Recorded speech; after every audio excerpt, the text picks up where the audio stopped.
from all-round top student to chief scientist. This video is purely for entertainment and does not infringe on copyrights or laws. The rights to the novel and image belong to the original author. We do not claim ownership. Don't like waiting and want to listen to this fanfic in full now? Subscribe to our Patreon, where you'll find the best fanfics.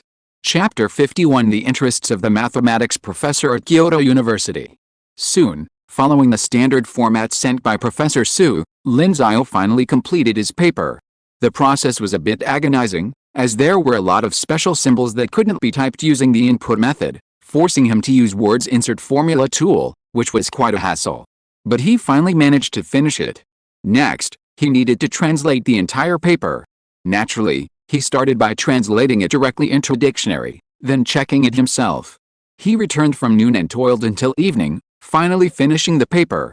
This is the advantage of mathematical papers: there's no need to translate a bunch of mathematical formulas, they're universally accepted. Only the text needed to be translated. He then sent the translated paper to Su Hongbing, who had checked the translation for accuracy. As a mathematics professor who had published in international journals, Su Hongbing naturally had no problem with this. He also wanted to contact Kyoto University to have them review the paper and then arrange for submission. As for whether he should worry about the professors at Peking University snatching his paper, that wasn't a concern. Putting aside the question of the professional ethics of Peking University professors, even if a Peking University professor did try to snatch his paper, he could easily report it to Qinghua University, and Qinghua University would undoubtedly help him. Even if Qinghua University refused to help, he could contact Su Hongbing. Su Hongbing had told him that if the worst-case scenario happened, he could go straight to court and testify. Lin Xiao's chat history with him could be used as evidence. After sending the paper to Su Hongbing, he called the number he had received from the Peking University admissions office. They had said they were available between 7 a.m. and 10 p.m. After a moment, the line connected. "Hello, is this Lin Xiao?" The female voice spoke, none other than Liu Qirwen, the admissions office teacher. "Teacher Liu, it's me, Mr. Lin, what's the matter with you calling now? Oh, by the way, congratulations on making it to the second round of the EMO trials with first place. Judging by your results, you'll definitely have no problem making the national team, haha." "Thank you, Teacher Liu," Lin Xiao said with a smile, then got down to business. "I'm sorry to bother you so late. I wrote a math paper and would like to submit it to the Annals of Mathematics. I'm hoping Shangjing University could take a closer look at it and help me get it through the journal's review process quickly." "Is that possible?" Listening to Lin Xiao's words, Teacher Liu was stunned. "What the hell? Just a math paper? Is this the super math genius who always gets full marks in math competitions? And he's only 17 years old? Only 17. He hasn't even graduated from high school yet, and he's already writing math papers and publishing them in journals? Do students who get into Shangjing University these days have to go to such ridiculous lengths?" Back then, she was a top student at Modern University. The only paper she'd put any effort into was her graduation thesis. If she hadn't been accepted into Peking University as a graduate student, she wouldn't have been able to teach there without connections. Furthermore, since she had little knowledge of mathematical journals, she didn't realize what kind of journal Lin Xiao was referring to, the Annals of Mathematics. Otherwise, she would have been even more shocked. "Teacher Liu," Lin Xiao asked, unable to get a response. Liu Qirwen came to her senses and quickly responded, then said with emotion, "I'm sorry, Lin Xiao, I was just shocked by your news. You haven't even graduated from high school, and you're already publishing a math paper. That's incredible," Lin Xiao said modestly. "It's okay. I hadn't thought about it. I just happened to solve a problem during a training camp, and a teacher I know there asked me to publish a paper. I hadn't thought about it before." "I see. Anyway, that's quite impressive." Teacher Liu smiled and said, "Okay, I'll contact the professor in the School of Mathematics for you right away.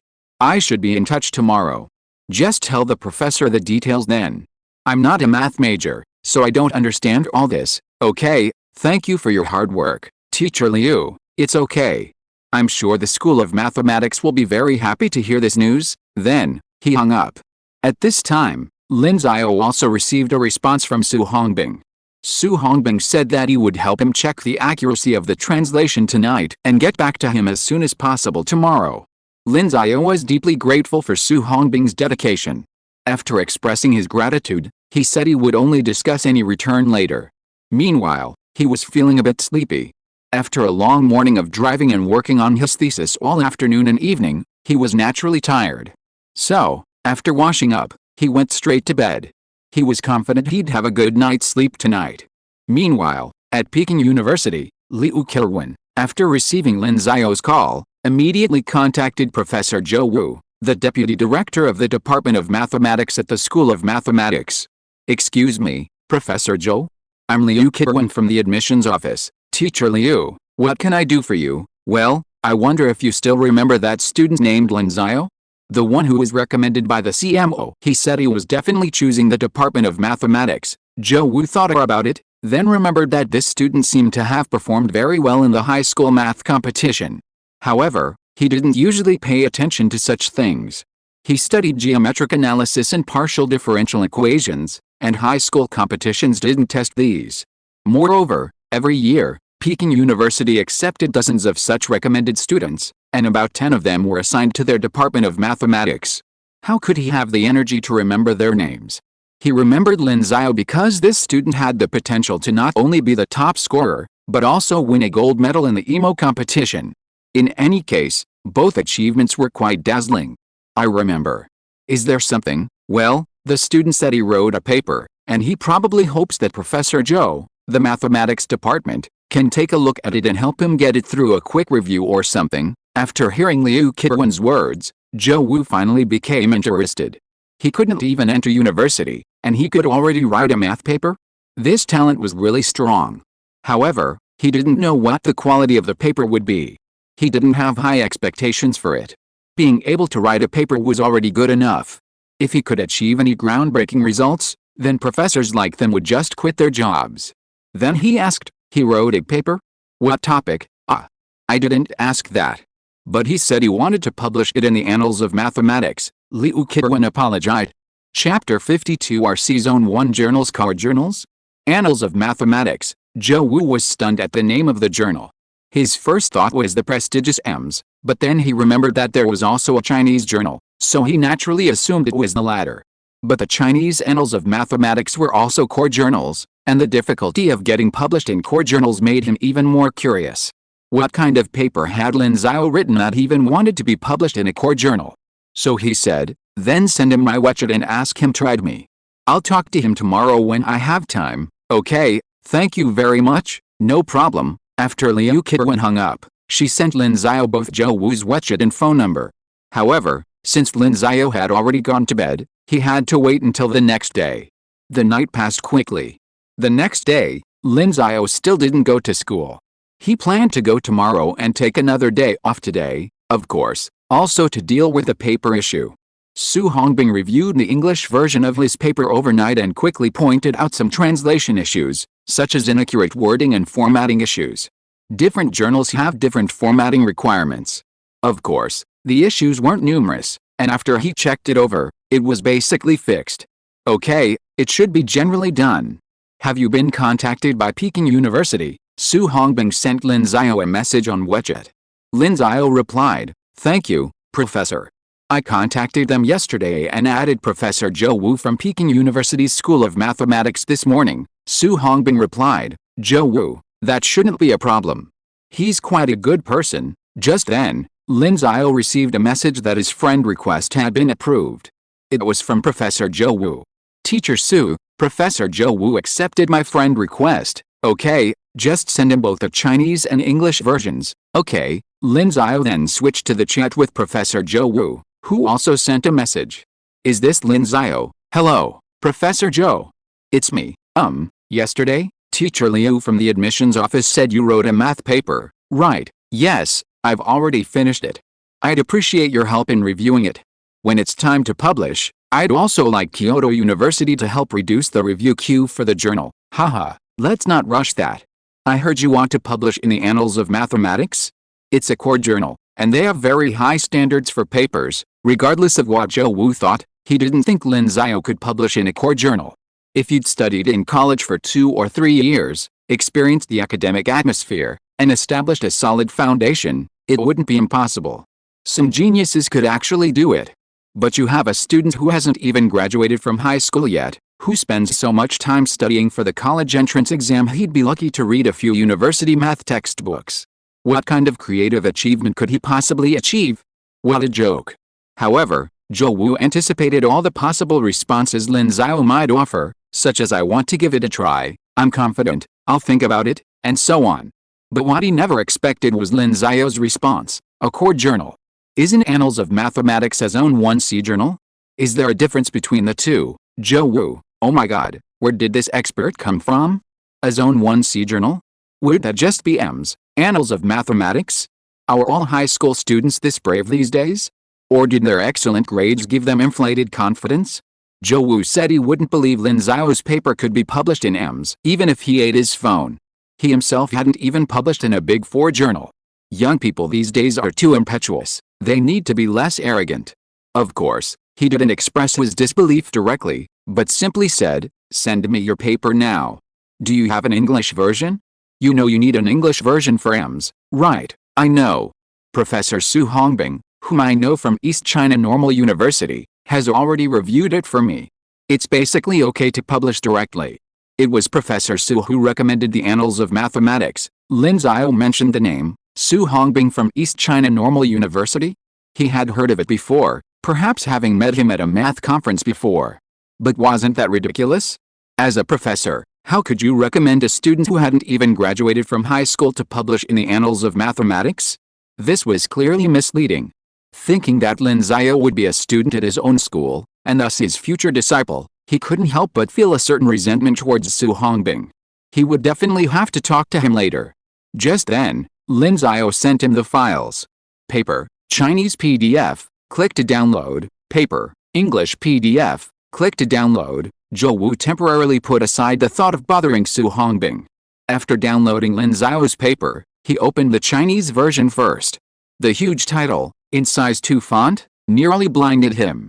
Proof that there are infinitely many prime numbers in the Fibonacci sequence. Proof that there are infinitely many prime numbers in the Fibonacci sequence. Zhou Wu was almost startled by the title. For a moment, he recalled the time when a quack scientist sneaked into the school and ran into his office to tell him he had proved the Goldbach conjecture. But thinking that the other person would be his future disciple, he sighed. Well, he might as well take a look. If he didn't point out his mistakes, he probably wouldn't give up. So he began to read. The beginning is not bad. Hey, this idea is quite good, connecting the prime number theorem and the characteristic polynomial. And then, as he read, Zhou Wu, who had originally intended to find mistakes, gradually frowned. He liked to frown when he thought. The more he read, the more he realized that this number theory paper, written by a high school student, contained an incredible pattern of thinking. He found he couldn't find any mistakes at all. Later on, some of the concepts Lin Xiao used were actually difficult for him to remember. After all, Lin Xiao was writing about number theory, which was different from his field, and number theory was also a relatively complex field. So he took out a pen and paper and began to calculate. And so, time passed slowly.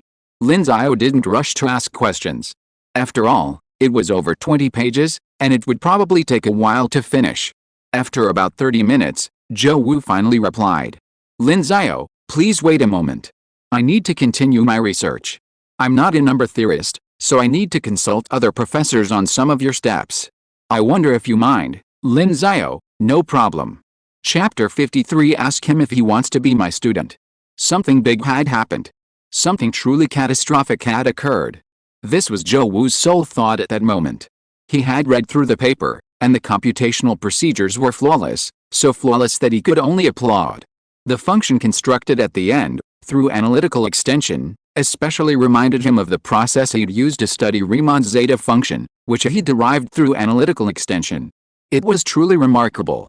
His only regret was that his knowledge of the subject wasn't very deep, so he couldn't tell Lin Xiao that the paper was flawless and would need to seek help from other number theory professors at the academy. Regardless, the astonishing talent displayed in Lin Xiao's paper had already made him remember his student's name. Furthermore, once Lin Xiao's paper was confirmed to be correct, then his plan to publish in the Annals of Mathematics would be a non-issue. Such a significant achievement, coupled with the fact that it represented an unsolved problem in number theory, would naturally generate significant buzz. He was confident that the 4 leading mathematics journals would be eager to welcome the paper. However, he needed to find a professor to assist Lin Xiao first. Who should he ask? It seems Professor Su Ji is here today too. Zhou Wu thought of a name. Su Ji was arguably one of the pillars that kept Shangjing University's mathematics department at the top of the nation. As a professor in the Department of Algebra and Number Theory at Shangjing University, he was also vice president of the Chinese Mathematical Society and had previously served as dean of the School of Mathematical Sciences at Shangjing University, though he later resigned due to academic reasons. As for his academic achievements, they were certainly even more numerous. He was internationally renowned, having published papers in the 4 top journals and even more in other non-top journals. In short, this renowned figure was definitely their face, and he was likely to be elected an academician within 2 or 3 years. Crucially, Su Ji's research focused on pure mathematics, and his extensive experience in number theory made him a perfect fit for Lin Xiao's paper. Zhou Wu also believed Su Ji would be interested. He copied Lin Xiao's paper onto a USB drive and went directly to Professor Su Ji. He soon arrived at Professor Su Ji's office and knocked on the door. "Come in," a voice called from inside, and Zhou Wu walked in. He saw the old professor sitting at his desk. It was none other than Su Ji.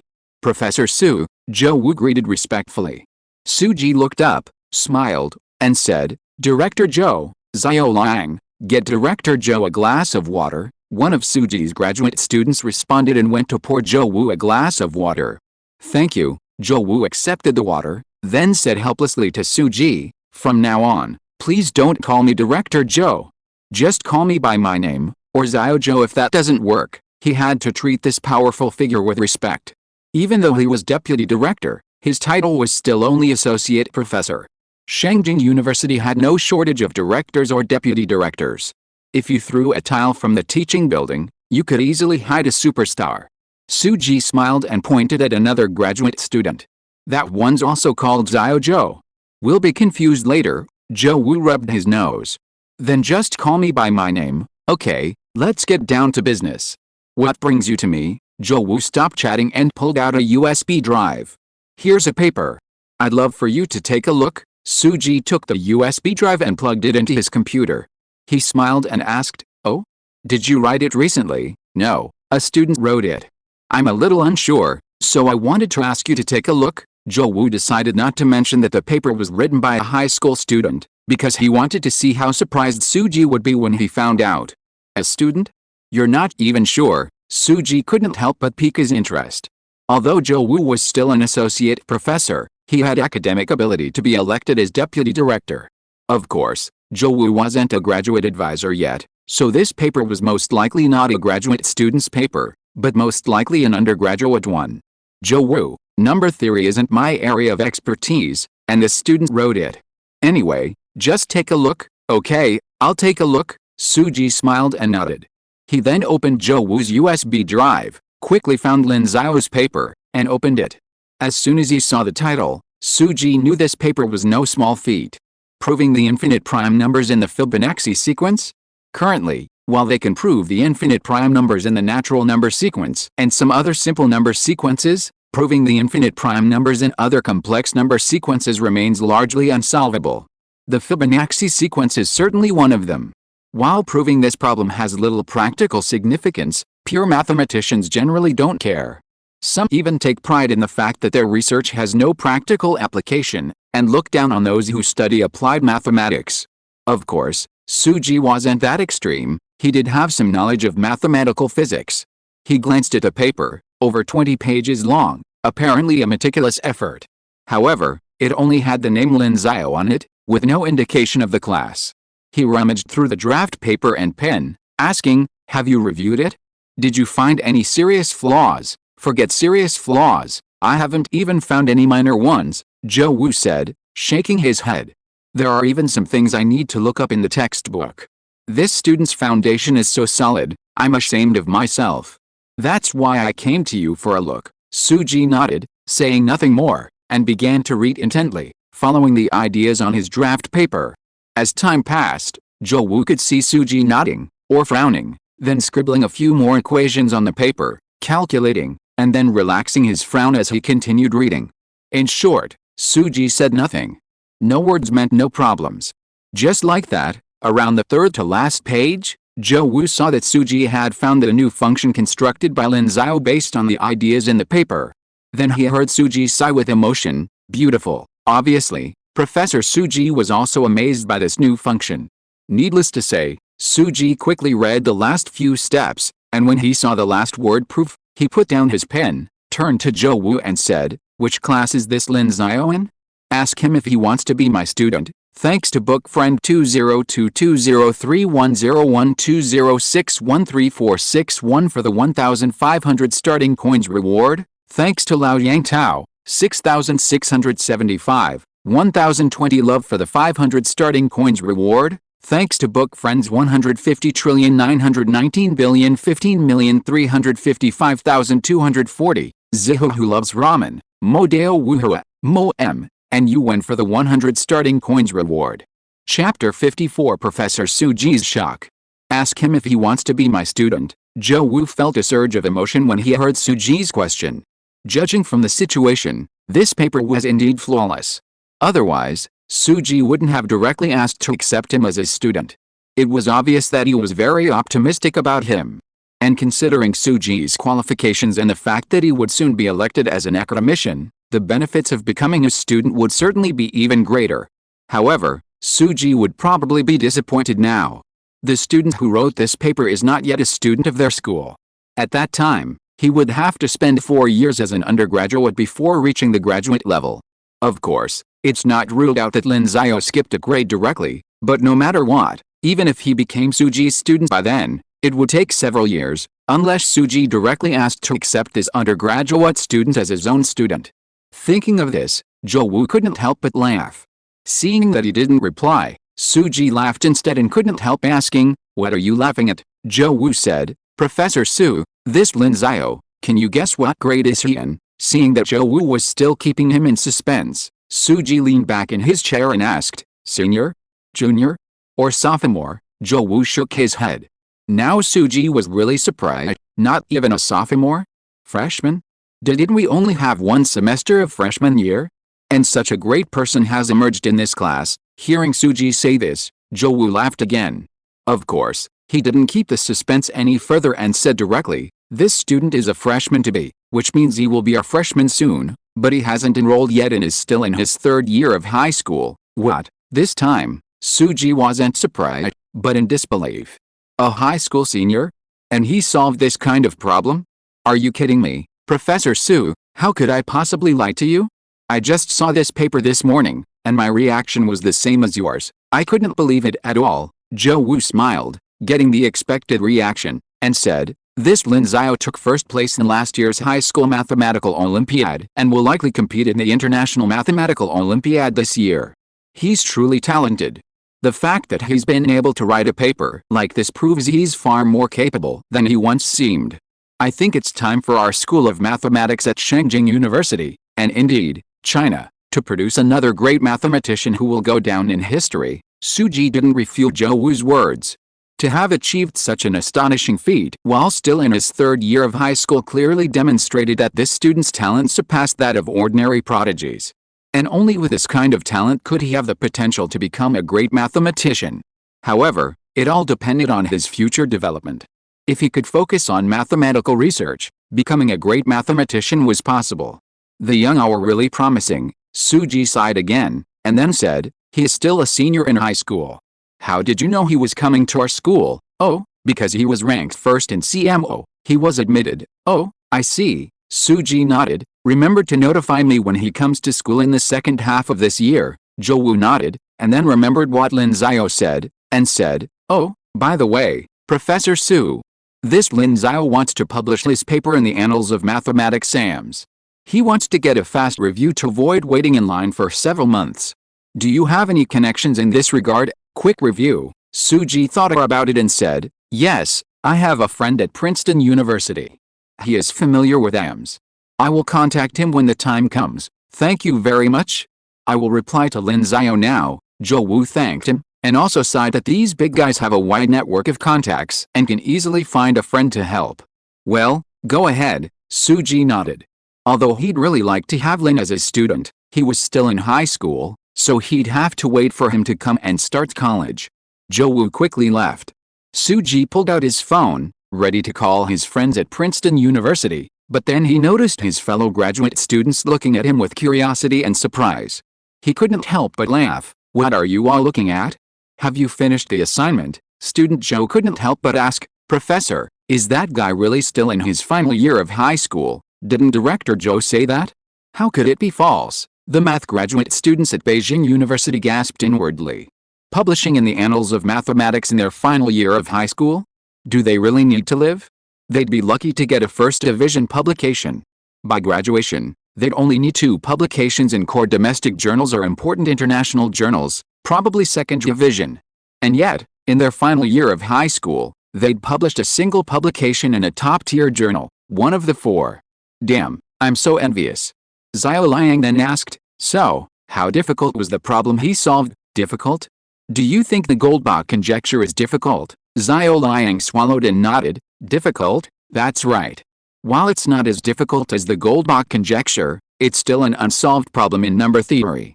Just think about how you were when you were studying number theory, and you'll understand." Several graduate students suddenly thought about their own number theory experiences, and the blow they felt was even deeper. They had once thought number theory was simple. After all, it was all about integers. But after the professor gave them a few number theory problems, they gave up on studying it. The deeper the subject, the more difficult it is for humans. Looking at the students' expressions, Suji shook his head with a smile, not wanting to say anything more. He dialed the phone and contacted his friend. Elsewhere, Zhou Wu returned to his office and first checked Lin Xiao's English paper and compared it with the submission requirements on the Annals of Mathematics website. After confirming that everything was correct, he called Lin Xiao directly. "Student Lin Xiao, your paper is confirmed to be fine. Now you can submit it directly to the Annals of Mathematics. Do you know how to submit it? Thank you for your hard work, Professor Zhou." Lin Xiao thanked him, and then said, "I know. The electronic version should be sent directly to their email address, right?" "Yes, that's right. Then there will be no problem," Zhou Wu said with a smile. "As for the review issues, you can rest assured. Professor Suji here will contact them, and the results of your paper are very outstanding. The Annals of Mathematics will definitely be eager to publish your paper." "Thank you, Professor Zhou." "Haha, you're welcome. By the way, do you know what Professor Suji said just now?" Probably due to the talent shown by Lin Xiao, Zhou Wu was interested in chatting with Lin Xiao. Lin Xiao was stunned for a moment. "What did he say?" "He thought you were an undergraduate in our major and wanted to take you in as a student. Thanks to book friend 20220310120613461 for the 1,500 Kidian coins. Thanks to book friends 20220101203347562, Yaofang Doran Yaosifang, and Shoes Henjin for the 500 Kidian coins. Thanks to Daming Uiyu for the 200 Kidian coins. Thanks to Where is the person who wants to fly and Meng Fiehun for the 100 Kidian coins. Thank you for your support. If you're listening to this novel on a channel other than Fanfic World, it means they downloaded and uploaded it without effort. We cordially invite you to visit our channel, Mundo Fanfic Novelis. There you'll find the original version of this story and you can explore many other novels of various genres. We're waiting for you to immerse yourself in a world of incredible novels. Chapter 55 Sending Journals. Ah! Professor Suji, Lin Xiao was stunned by Zhou Wu's words. Zhou Wu chuckled. Professor Suji is the face of our mathematics department. If he's willing to take you on, that would be great for you. Of course, you don't have to worry about it yet. Just finish high school and then consider it when you start college. Okay, I see, Lin Xiao agreed. After chatting with Zhou Wu for a few more minutes, he hung up. Lin Xiao was curious about Professor Suji, so he did some online research and came across a long list of honors and social positions. Not to mention the Yangtze River scholars and outstanding young scholars, Baidu would have to list them in several tables. Big boss, he sighed inwardly. Such an impressive figure had said he wanted to take him on as a student. Shouldn't he feel a little proud? Well, let's treat him to a nice meal today as a reward. Thinking this, Lin Xiao couldn't help but anticipate what he'd have to eat. Of course, first, he had to submit his paper. He logged into his QQ email account and sent both the Chinese and English versions of his paper directly to annals@math.princeton.edu. This is the manuscript submission email for the Annals of Mathematics, so interested readers can give it a try. Since the article is only reviewed initially, there aren't many requirements for the text. The PDF file, not the original source file, will be sent. The journal's editorial department will only proceed after accepting the submission. Lin Xiao had reviewed all of this on the official website. After submitting his paper, he couldn't help but feel excited. Once his paper is published, would Shangjing University give him a larger scholarship?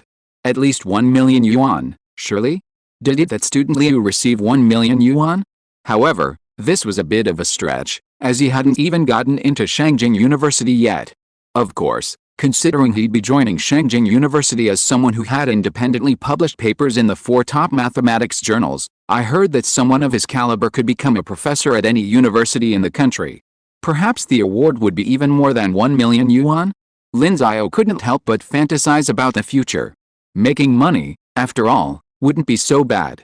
Although he held ideals and beliefs, humans are economic animals, and as long as they adhere to them, he certainly wouldn't miss any opportunity to make money.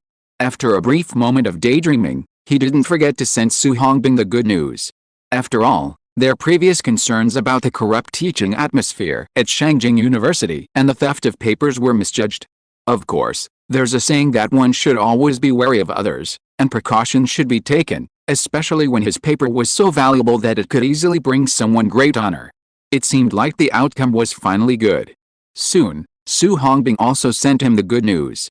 All that was left was to wait for the paper to pass review and be published. Well, let's go eat now. Lin Xiao checked the time. It was already noon, and his parents were still at work, so he had no choice but to go out for dinner. As for cooking, it wasn't that he couldn't do it, making fried rice or noodles was no problem. But the problem was that there were no leftovers. Fried rice that wasn't leftover wouldn't have the flavor, and noodles weren't very filling. Lin Xiao had noticed a much bigger appetite these days, and he was eating more. He figured it was due to the strengthening effects of the health capsules. A stronger body consumes more energy, and naturally, so too did his appetite.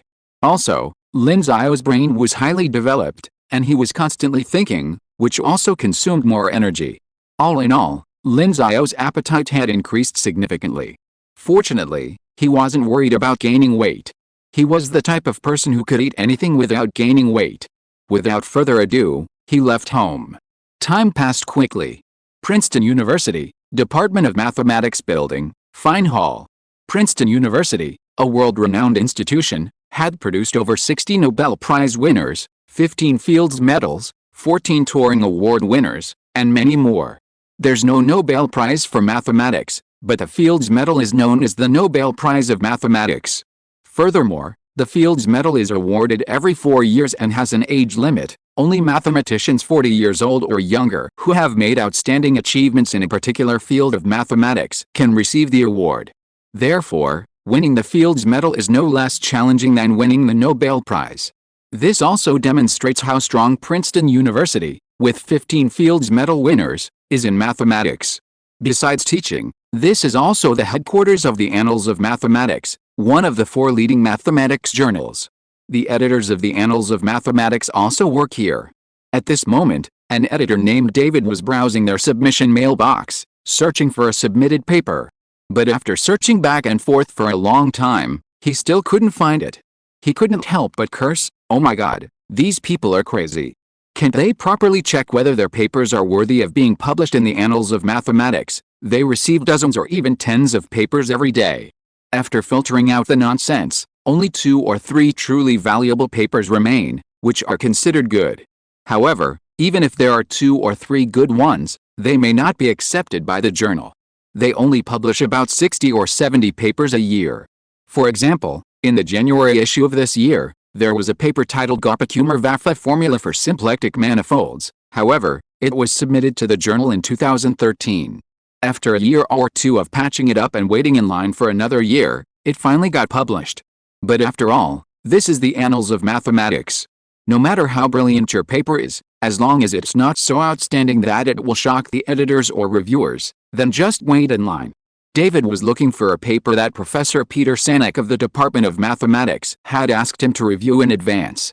It seemed quite impressive, with a title proving the existence of infinite prime numbers in the Fibonacci sequence. As an editor of the Annals of Mathematics and a researcher in Princeton University's Department of Mathematics, he was quite interested in this kind of number theory paper. Almost every mathematician in the world had attempted to solve the prime number problem. After all, most of these problems, when expressed in terms of formulas, appear quite simple and clear, full of mathematical beauty, like the Goldbach conjecture. However, they have stumped countless mathematicians, leading many to give up. Would studying Lie groups, symplectic geometry, or Hilbert spaces yield more results than this? Of course. They all admired the experts who had achieved results on the prime number problem. So David was very curious about which expert had actually completed the proof. Chapter 56, grandly introducing a 17-year-old mathematical genius, finally found proof that there are infinite prime numbers for the Fibonacci sequence. David's eyes lit up when he saw the phrase Fibonacci sequence. He flipped through the PDF file and downloaded it from his email. The author's name is Lin Xiao? Chinese. David was stunned by the name. Maybe an ABC, he thought. After all, Professor Sanek had commissioned him, so he should be introducing someone from the US, right? ABC is short for Chinese Americans. For David, the Chinese-looking people he met usually held green cards and spoke more authentic English than he did, because he was Irish. Irish people speaking English are often jokingly described as wearing muzzles. Of course, the key reason David didn't believe this paper was written by a Chinese was because the results didn't seem like something Chinese could achieve. Chinese mathematical achievements are outstanding worldwide, but Chinese individuals are not particularly prominent. While Chinese middle school students often win first place in the emo competition, even American emo teams are almost exclusively Chinese, leading to the annual emo competition being jokingly referred to as a civil war by Chinese people. But David instinctively assumed this must have been created by someone of Chinese descent in the US. Even if not, then someone of Chinese descent from another country. He then continued to look at the other information about this person named Lin Xiao. Age, 17. ID, 17? What a joke.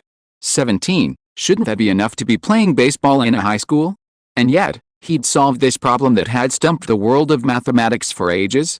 It was incredible. So incredible that David briefly wondered if the name Lin Xiao had been entered incorrectly.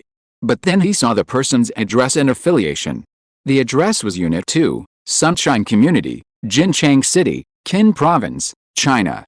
The affiliation is China, Qin Province, Jincheng City, Jincheng High School, a senior student. Excuse me, David's face was awash with question marks, practically a sign above his head. This guy was actually Chinese. And even a Chinese high school student? When did China produce such a super young genius?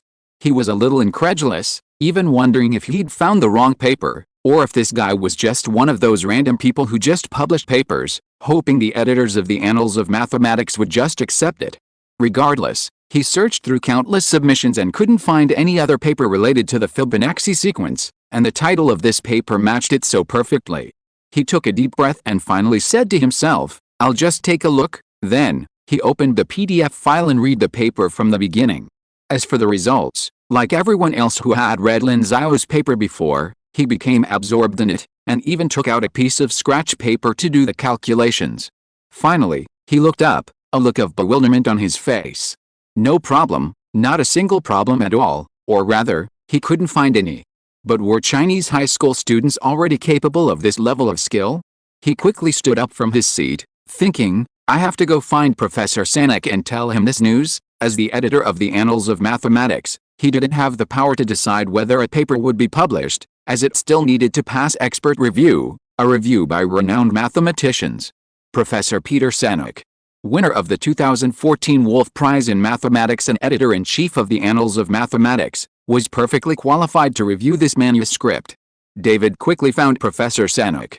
Although Professor Sanek had his own things to do, he put his work aside when he learned David had asked him to review the manuscript. You said you've read the paper proving that the Fibonacci sequence has an infinite number of primes, and you've found no problems. Professor Sanek was a little surprised to hear this. Yes, David said, puzzled. Why are you so surprised? You gave me this paper. Professor Sanek was speechless. You should have seen the author of this paper, right? A 17-year-old high school student from China. Yes. Just a 17-year-old high school student. I didn't believe this paper could actually prove successful at first. If Professor Suji from China hadn't asked me to help, I wouldn't have helped. David, so you already thought it was impossible, why did you ask me to read it again? But no matter what, you'll see that this paper is truly amazing. With David's words, Sanik no longer refused. He opened the paper and began to read it. The final result was self-evident. Unbelievable, Sanik exclaimed. His main research area was number theory, and his understanding of the methods used in this paper was naturally far superior to David's. He could almost immediately see the thinking and mathematical methods used by Lin Xiao in every step. This method of constructing functions is truly ingenious. This is a completely new idea. David, I think I've found the direction for my next research project. Professor Sanik's barrage of words left David stunned. Professor Sanik actually saw a new direction for my research from this paper? This was a bit too much, wasn't it? Why couldn't I see so much? It seemed like this paper needed more research. So, you're saying this paper can be published, right? No. It still has to go through the review process. Sanik shook his head. Such an important achievement requires the proper rigor, not to mention their mathematical journal, where any accepted paper undergoes an initial review and then a second review by several experts before it can be officially published. This is a sign of respect for mathematics and for all mathematicians. I understand. I'll contact the other reviewers right away, David replied. Well, in my opinion, the paper is already complete, and I'm sure others won't have too many issues. If it passes review, then arrange for publication as soon as possible. At least I can cite it before I finish my project, Sanik joked, and they both laughed. David, then I'll contact them as soon as possible, but the paper has already been confirmed for the March issue, so we'll have to wait for the May issue. Well, go ahead. Oh, and I need to add a comment on the paper. David was stunned, then said, please go ahead. Professor Sanik smiled and said, this paper uses a groundbreaking and innovative method to open the door to the prime number problem a little further. So, let us solemnly introduce a 17-year-old mathematical genius to the world. Sneak, post another chapter secretly, don't let the editor know, SHH. Chapter 57, it's not too difficult to pass the manuscript. Accepted. One day in early February, Lin Xiao suddenly saw an email written entirely in English. He glanced at it and saw it was a manuscript acceptance notice from the Annals of Mathematics. Hello, Mr. Lin, your manuscript has passed the review of the Annals of Mathematics and will be accepted for publication. We plan to publish your manuscript in Volume 3, Issue 187. Please send the signed copyright agreement to the Annals of Mathematics editorial office by March 15 at 311 Fine Hall, Washington Street, Princeton University, New Jersey, 08544, USA. Please also send the source materials and check your paper formatting. We recommend using LaTeX. Lin Xiao understood most of the long string of English text, save for a few technical terms. Regardless, his paper had passed review and would be published in the Annals of Mathematics. Such an achievement, something few in China have ever achieved, had he accomplished just like that? It seems not too difficult, Lin Xiao thought to himself. But he quickly cheered up. Of course, it's also all due to my independent hard work and diligent study for so long. System, give me some experience. No response. Lin Xiao curled his lips. This assistant wasn't doing its job at all. It had completely eroded his motivation to continue working hard. System, warning. Lin Xiao immediately backed off. Just kidding. System, don't be angry. Then, Lin Xiao dropped his wit and shared the news with Professor Su Hongbing and Professor Zhou Wu from Peking University. The Annals of Mathematics responded within a month, which was certainly fast compared to the usual 2 to 3 month review period. This was definitely due to the Peking University School of Mathematics, so Lin Xiao naturally had to thank them again.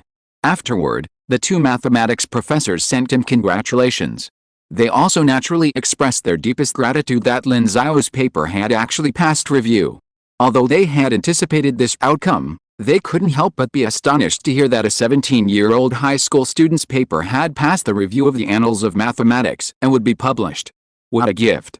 With this paper, Lin Xiao could easily be hired as a professor at Shengjing University after graduation, and perhaps even promoted to full professor in no time. One paper alone could make a living, and this would even give him the chance to apply for the 1,000 Young Scholars program, which has a starting grant of 3 million yuan. This young man, for all his life, would have no worries. Of course, they also sincerely hoped that Lin Xiao would continue to develop his talent and become a pillar of Chinese mathematics. Time passed quickly. The 2018 Spring Festival fell on February 16th, meaning February 15th was New Year's Eve. The senior year of Jincheng High School began its 10-day holiday on February 13th, with school resuming 10 days later. Jincheng High School was relatively respectful and didn't resort to any shady early starting practices. Of course, they had done this before, but it was reported by students and the situation was over. So, with the Gaokao less than 4 months away, the seniors finally had their first extended break after so many years of studying. However, Lin Xiao wasn't impressed at all. The school, understanding that he needed to prepare for the second round of selections in late March, had granted him a special exemption from classes. He could attend classes as he pleased, and not as he pleased. Lin Xiao didn't act pretentiously, attending classes 6 days a week, attending school 2 days a week, and staying home the other 5. At home, he continued to study the math books Kyoto University had sent him. Another month had passed, and he had already finished his abstract algebra course, delving into the geometry, ordinary differential equations, and mathematical models textbooks. He had already begun studying Alfres's complex analysis, or the theory of complex variables. Reading is not something you can rush. It's practically impossible to finish a book in a single day and thoroughly grasp its content, especially when it's all new knowledge. For Lin Xiao, a book would take at least 7 days to fully grasp. A slightly more complex example, like the complex analysis textbook, was already 8 days in, but there was still some material left, requiring another 2 days to finish. However, since he had plenty of time, he wasn't in a rush. Of course, reading so many books also earned him experience and truth points. His profile now read, Host, Lin Xiao, Truth Points. 10.7, Universal Truth Branch Level, Mathematics, Level 2, 91/250, Chemistry, Level 0, 2/10, Physics, Level 0, 2/10, Biology, Level 0, 2/10, Materials Science, Level 0, 0/10, Informatics, Level 0, 0/10. Since he hadn't started studying other subjects yet, they were all still at Level 0. However, Lin Xiao decided to begin expanding into other subjects after returning from the EMO, starting with physics. For the rest, he'd focus on reading books, as reading alone would only add 5 experience points. Of course, that would have to wait until after July of this year. The long holiday began, and New Year's Eve, February 15th, quietly arrived. In 2018, Jincheng City still hadn't banned fireworks.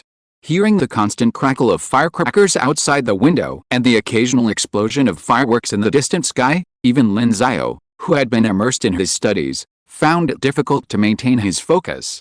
He put down his pen, opened the curtains, and gazed out at the sky, which had grown darker and occasionally sparkled with fireworks. Lin Xiao watched quietly, his mind transcending the dark horizon to conjure up images of the universe. So, what exactly is the truth of the universe? Lin Xiao, dinner's time, his mother's voice rang out. Lin Xiao responded and joined his family for New Year's Eve dinner. After the first day of the Lunar New Year, it was inevitable to visit various relatives. On the second day, he and his family visited a relative's home. Upon arriving, he was praised by the elders, needless to say, and then he was summoned to tutor a younger brother. The younger brother is a first-year junior high student this year. He usually does well in school and consistently ranks among the top 5 in his class. However, he's only 12 and not yet 13, so he's in the midst of a rebellious phase. Lin Xiao sat next to him and said with a smile, "Your mom asked me to teach you. Is there anything you don't understand?" "No, I don't need you to teach me," the younger brother pouted, looking a little unconvinced by Lin Xiao. Since October of last year, he's often heard his parents say, "Learn from your cousin, look at your cousin, contact your cousin more often when you have time." As a student in the top 5 of his class and in the top 20 of his grade, he's always been the other people's kid in the eyes of other parents. Now, he's being bombarded with the term other people's kid again, and naturally, being in his rebellious phase, he feels unconvinced. Lin Xiao raised an eyebrow and continued with a smile, "Okay." Chapter 58. The little brother was overwhelmed by the show. The younger brother declined, and without further ado, Lin Xiao pulled out the book he was reading, Real Analysis and Functional Analysis, from his bag. Real analysis and functional analysis were just as challenging as complex analysis, so Lin Xiao needed to be incredibly diligent. Having already finished the real analysis section, he moved on to functional analysis, which was even more demanding, involving analytical problems in infinite-dimensional vector spaces. Needless to say, its difficulty was immense. Before long, he was immersed in his studies again. However, the younger brother next to him noticed the older brother actually flipping through a book and began reading, and he couldn't help but become curious. What book was he reading? The younger brother glanced at it out of the corner of his eye. Real analysis and functional analysis? He was immediately struck by its impressiveness. It looked incredibly impressive. And functions? Was this a math book? Seeing that Lin Xiao didn't notice him, he quietly glanced away, feeling dazzled. Could this even be math? Math had so many strange and bizarre symbols. But the younger brother was only surprised for a moment before he decided that he simply hadn't learned the material. If he had mastered Lin Xiao's level, he would surely understand the book, just like he hadn't learned high school math yet, but once he did, he would surely understand it. So the younger brother stopped looking and continued working on his own problems. He worked through them one by one, and while working on a geometry problem, he finally encountered a point he couldn't figure out. This problem is a bit difficult, he frowned, thinking over and over, unable to figure out how to prove that the triangle was isosceles. But then he remembered the expert around him, constantly praised by his parents. He turned to look at Lin Xiao, who was still poring over a book about functions. His eyes flickered, and he had the idea of testing Lin Xiao. So he said, "Hey, can you help me with this problem? How do I solve it?" But Lin Xiao didn't respond. The younger brother couldn't help but wonder if Lin Xiao had gone crazy from studying. "Hello? Hello," he waved his hand in front of Lin Xiao's face. Lin Xiao finally regained his composure, looked at him in confusion, and asked, "What's up?" Even as he was talking to the younger brother, Lin Xiao's mind was still reeling from the Banach theorem in his textbook. "I've got a problem. Can you figure it out?" The younger brother pointed to the one he was working on. "Oh, you got a problem? Let me see." Lin Xiao leaned over to take a look at the problem, a triangle with a circumscribed circle and some line segments within it. The corresponding conditions were given, and the question then asked whether triangle odd was an isosceles triangle. But Lin Xiao, his mind preoccupied with the Banach theorem, couldn't help but dive into its specifics. At that moment, the younger brother added, "If you can figure it out in 3 minutes, I'll consider you a genius." He wanted to see just how good at math this guy, whom his parents constantly praised, was. If someone couldn't solve his middle school problem in 3 minutes, he would definitely not approve of it. However, Lin Xiao didn't listen to what he said at all.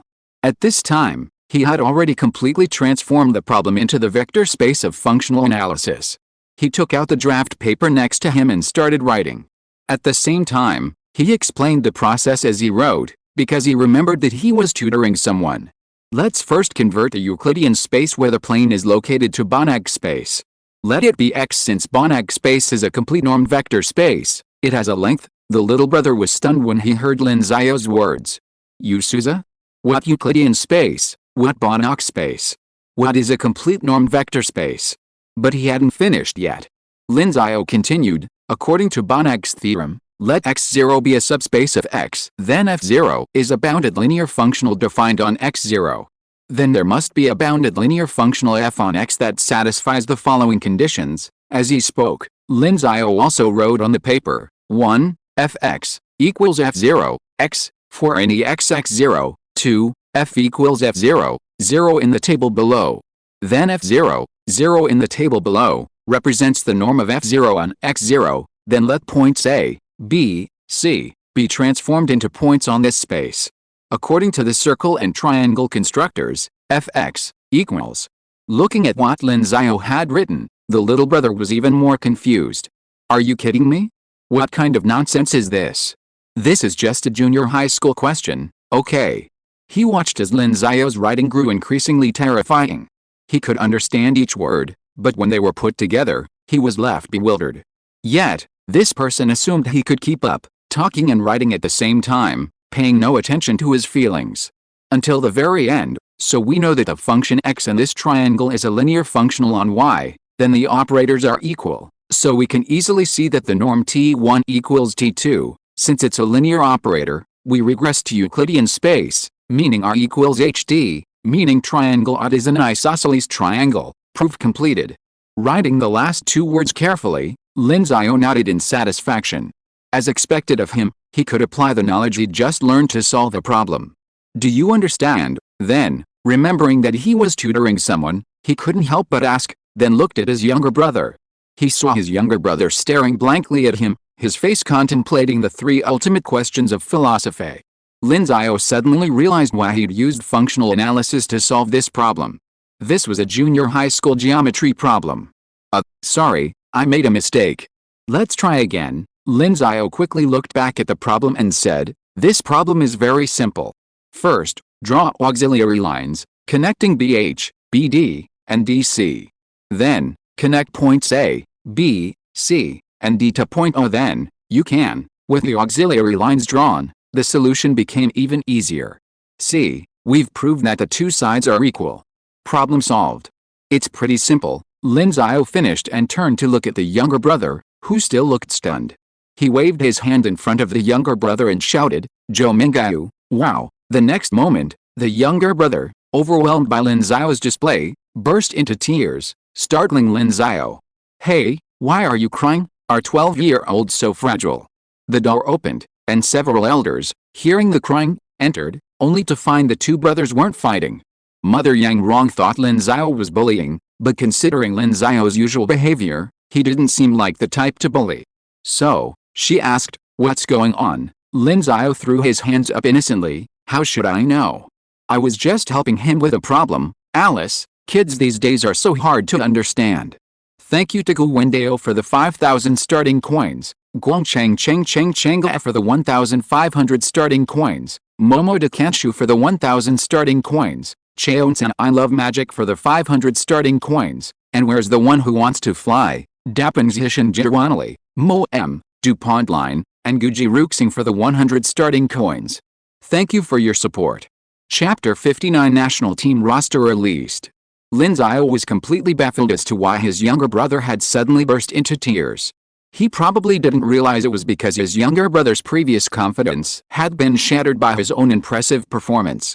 Regardless, the relatives didn't blame him. Instead, they gave him a lecture, essentially saying, "Why are you crying? You've scared your brother, Lin Xiao." It couldn't be helped. When Lin Xiao was truly impressive, these relatives generally sided with him. Of course, the main issue is that his younger brother didn't want to explain why he was crying. He couldn't blame Lin Xiao for being so rude during the homework and for getting upset. That would be too embarrassing. Later, Lin Xiao noticed that his younger brother wouldn't even look at him, even avoiding him in everything he did. This only deepened his confusion. Hadn't he just accidentally solved a junior high school problem using functional analysis? Why was he looking at him like that? Was it really that scary? Confused, Lin Xiao ate a meal there before finally leaving his relatives' home to continue his spring festival holiday. Time passed quickly, and the 10-day New Year holiday finally came to an end. Of course, for Lin Xiao, it wasn't a question of whether it was over or not, as he still had the privilege of not having to attend classes. Of course, for most students already recommended for university, classes were essentially completely off the table. Many of these top students were even enjoying their summer break early. And so, it was mid to late March. The second round of the National Mathematics Team Selection Competition began on March 18th. Lin Xiao and Sun Yu teamed up again and, led by a representative from the Qin Province Mathematical Society, arrived at the registration location, the second affiliated high school of East China Normal University. Needless to say, the opening ceremony was on the 19th, followed by exams on the 20th and 21st, and then continued with lectures and other activities. Lin Xiao had lost interest in the competitions and lectures, and remained focused on his undergraduate math textbooks.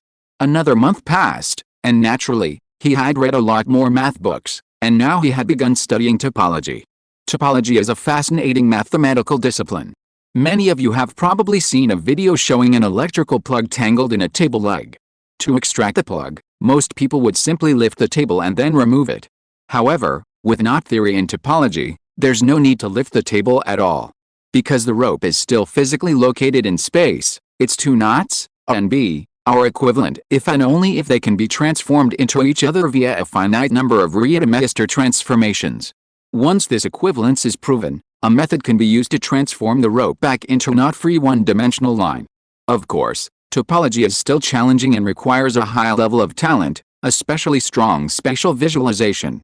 For example, in the video of extracting an electrical plug from a table leg, some people can probably imagine how the twist was pulled out after watching it once or twice, while others might still be confused after watching it 9 or 10 times. As for Lin Xiao's talent, it goes without saying. His talent is comprehensive, which is why he learned topology quickly. Of course, studying university math was one thing. But Lin Xiao still had to devote some energy to the selection competition. He'd have to devote at least an hour or two every day, right?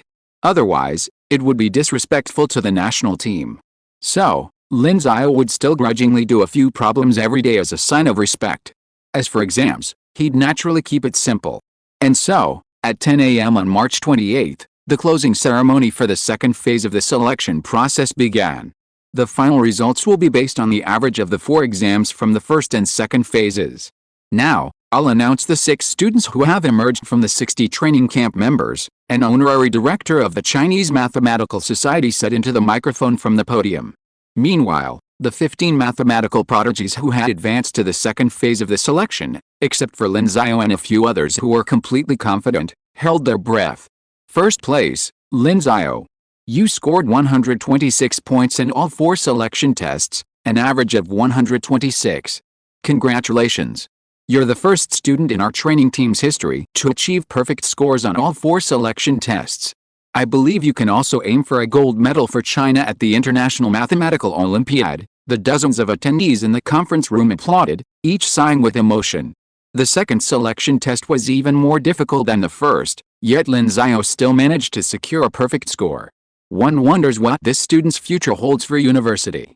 Perhaps these mathematicians present will only be able to call themselves Lin Xiao seniors for a few more years. However, they all shared a common thought: China truly wishes for more geniuses like him. May the heavens shake themselves up and bring down talents regardless of their background. The honorary director then announced the other 5 contestants. Second place went to Yang Sheng, with an average score of 121.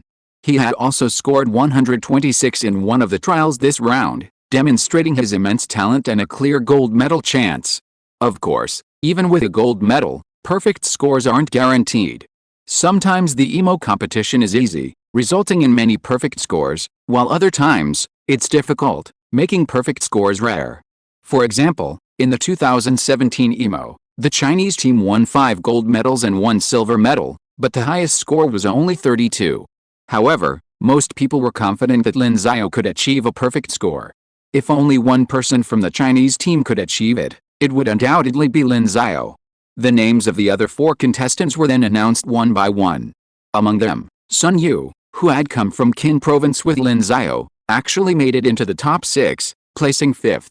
In other words, this year's China national mathematics team, Qin province truly achieved an unprecedented breakthrough, with 2 contestants joining the national team and representing China at the 59th EMO competition.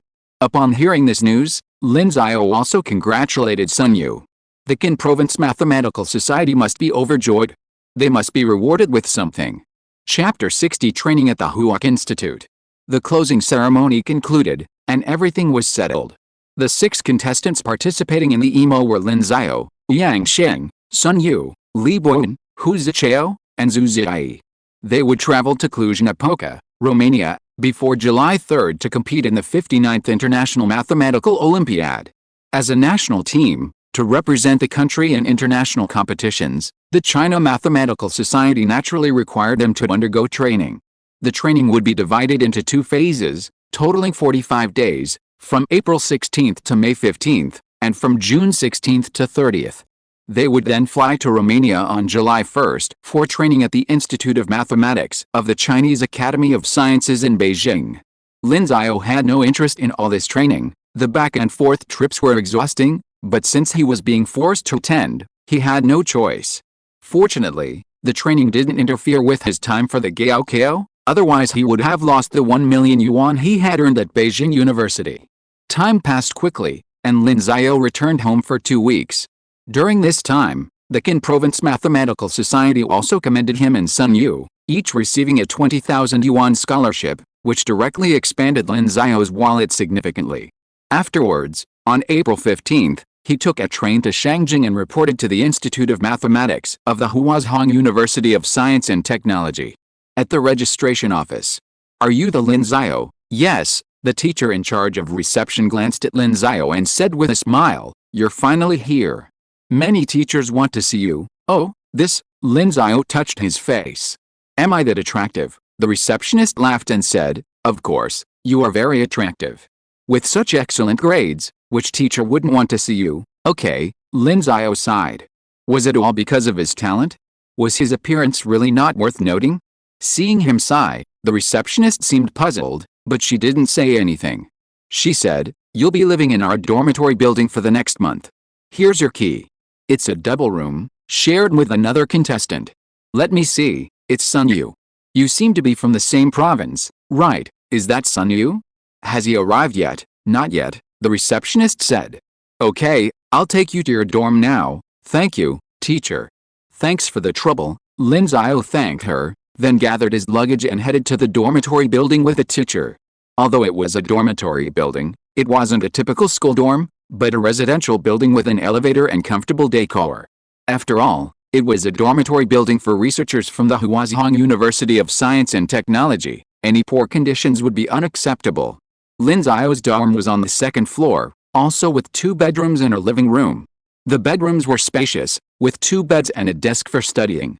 After helping Lin Xiao put away his luggage, the receptionist pulled out a pre-prepared 3-piece bedding set from the nearby closet. The bed was a 1.2-meter single, and the mattress was already there, so he could just spread out the sheets and get ready to sleep. "Okay, the schedule has been sent to your group chat. Just keep an eye on it, and don't forget to attend the meeting tomorrow morning," the receptionist said, placing a set of keys and a card on the bed. "Here are your keys and your meal card. It's replenished with 300 yuan daily, which you can use for purchases here. If you ate out, bring your receipts, we'll reimburse you later." "Okay," Lin Xiao replied. Their entire stay here was covered by the China Mathematical Society, so they didn't have to spend a penny on food, lodging, and transportation, as long as they didn't spend hundreds or thousands of yuan on meals. The receptionist then left. Seeing the teacher leave, Lin Xiao lay down on the bed. The cold new sheets were a little strange to sleep on. After a while, he sat up again and looked out the window. This is Guanzhong Village, on the 3rd Ring Road in Shangjing. Does that mean he owns an apartment there? But he quickly slapped his head. What's with the apartment? It's just a 1-month stay. He stood up and walked around the room again. It was about 60 square meters, quite spacious for a dormitory. It had a private bathroom, a balcony, and a washing machine, all very nice. At least he wouldn't have to worry about living expenses for the next month. After a quick glance, Lin Xiao returned to his room and took out a book on partial differential equations. This was his last undergraduate mathematics textbook. If he wanted to continue his studies, he would have to enter graduate school, which has more subdivisions and is also more difficult. To name a few, second-order elliptic equations, like groups in Lie algebras, and Riemann surface theory were just a few examples. Shangjing hadn't provided Lin Xiao with any textbooks for these subjects. After all, they hadn't expected him to self-study all the undergraduate mathematics courses before entering university. Probably no one would have believed that Lin Xiao could learn so quickly. Moreover, not only was he a quick learner, but his memory for key points was exceptionally solid. Basically, as long as he studied diligently, it was difficult for him to forget the knowledge, thanks to the system's help. After studying for a few more hours, Lin Xiao felt a little hungry and automatically left his immersive state. As long as he wasn't thinking about a problem, hunger would still wake him up. If he was thinking about a problem like last time, he probably wouldn't come out of his immersive state for half a day. When hungry, he ate, so Lin Xiao left his room and was surprised to find Sun Yu already there, leaning on the sofa in the living room, playing with his phone. "Hey, old son, when did you get here?" Sun Yu looked at him, equally bewildered. "Why are you in your room?" They both replied in unison, "I arrived a long time ago." After a moment's silence, Lin Xiao rubbed his nose. "I arrived this morning and have been studying in my room ever since." "Well, I arrived an hour ago," Sun Yu said helplessly. He'd been startled by the sound of a door opening, almost imagining a murderer was hiding in the room, ready to kill him. But Lin Xiao had actually arrived this morning and spent so much of the afternoon studying in his room. Son, you had to admire his diligence. Want to go eat together? I wonder if the food in the cafeteria at Huazhong University of Science and Technology is good. Okay, I'm hungry too. With that, the two of them left the dormitory together. Chapter 61. The latest issue of Annals of Mathematics is out. The next day, training officially began. The 6 team members arrived at their training venue, a small lecture hall. While small, it was still a lecture hall, so it was quite large, able to accommodate over 100 people. After all, Huazhong University of Science and Technology wasn't a school, so there were no classrooms for them to attend.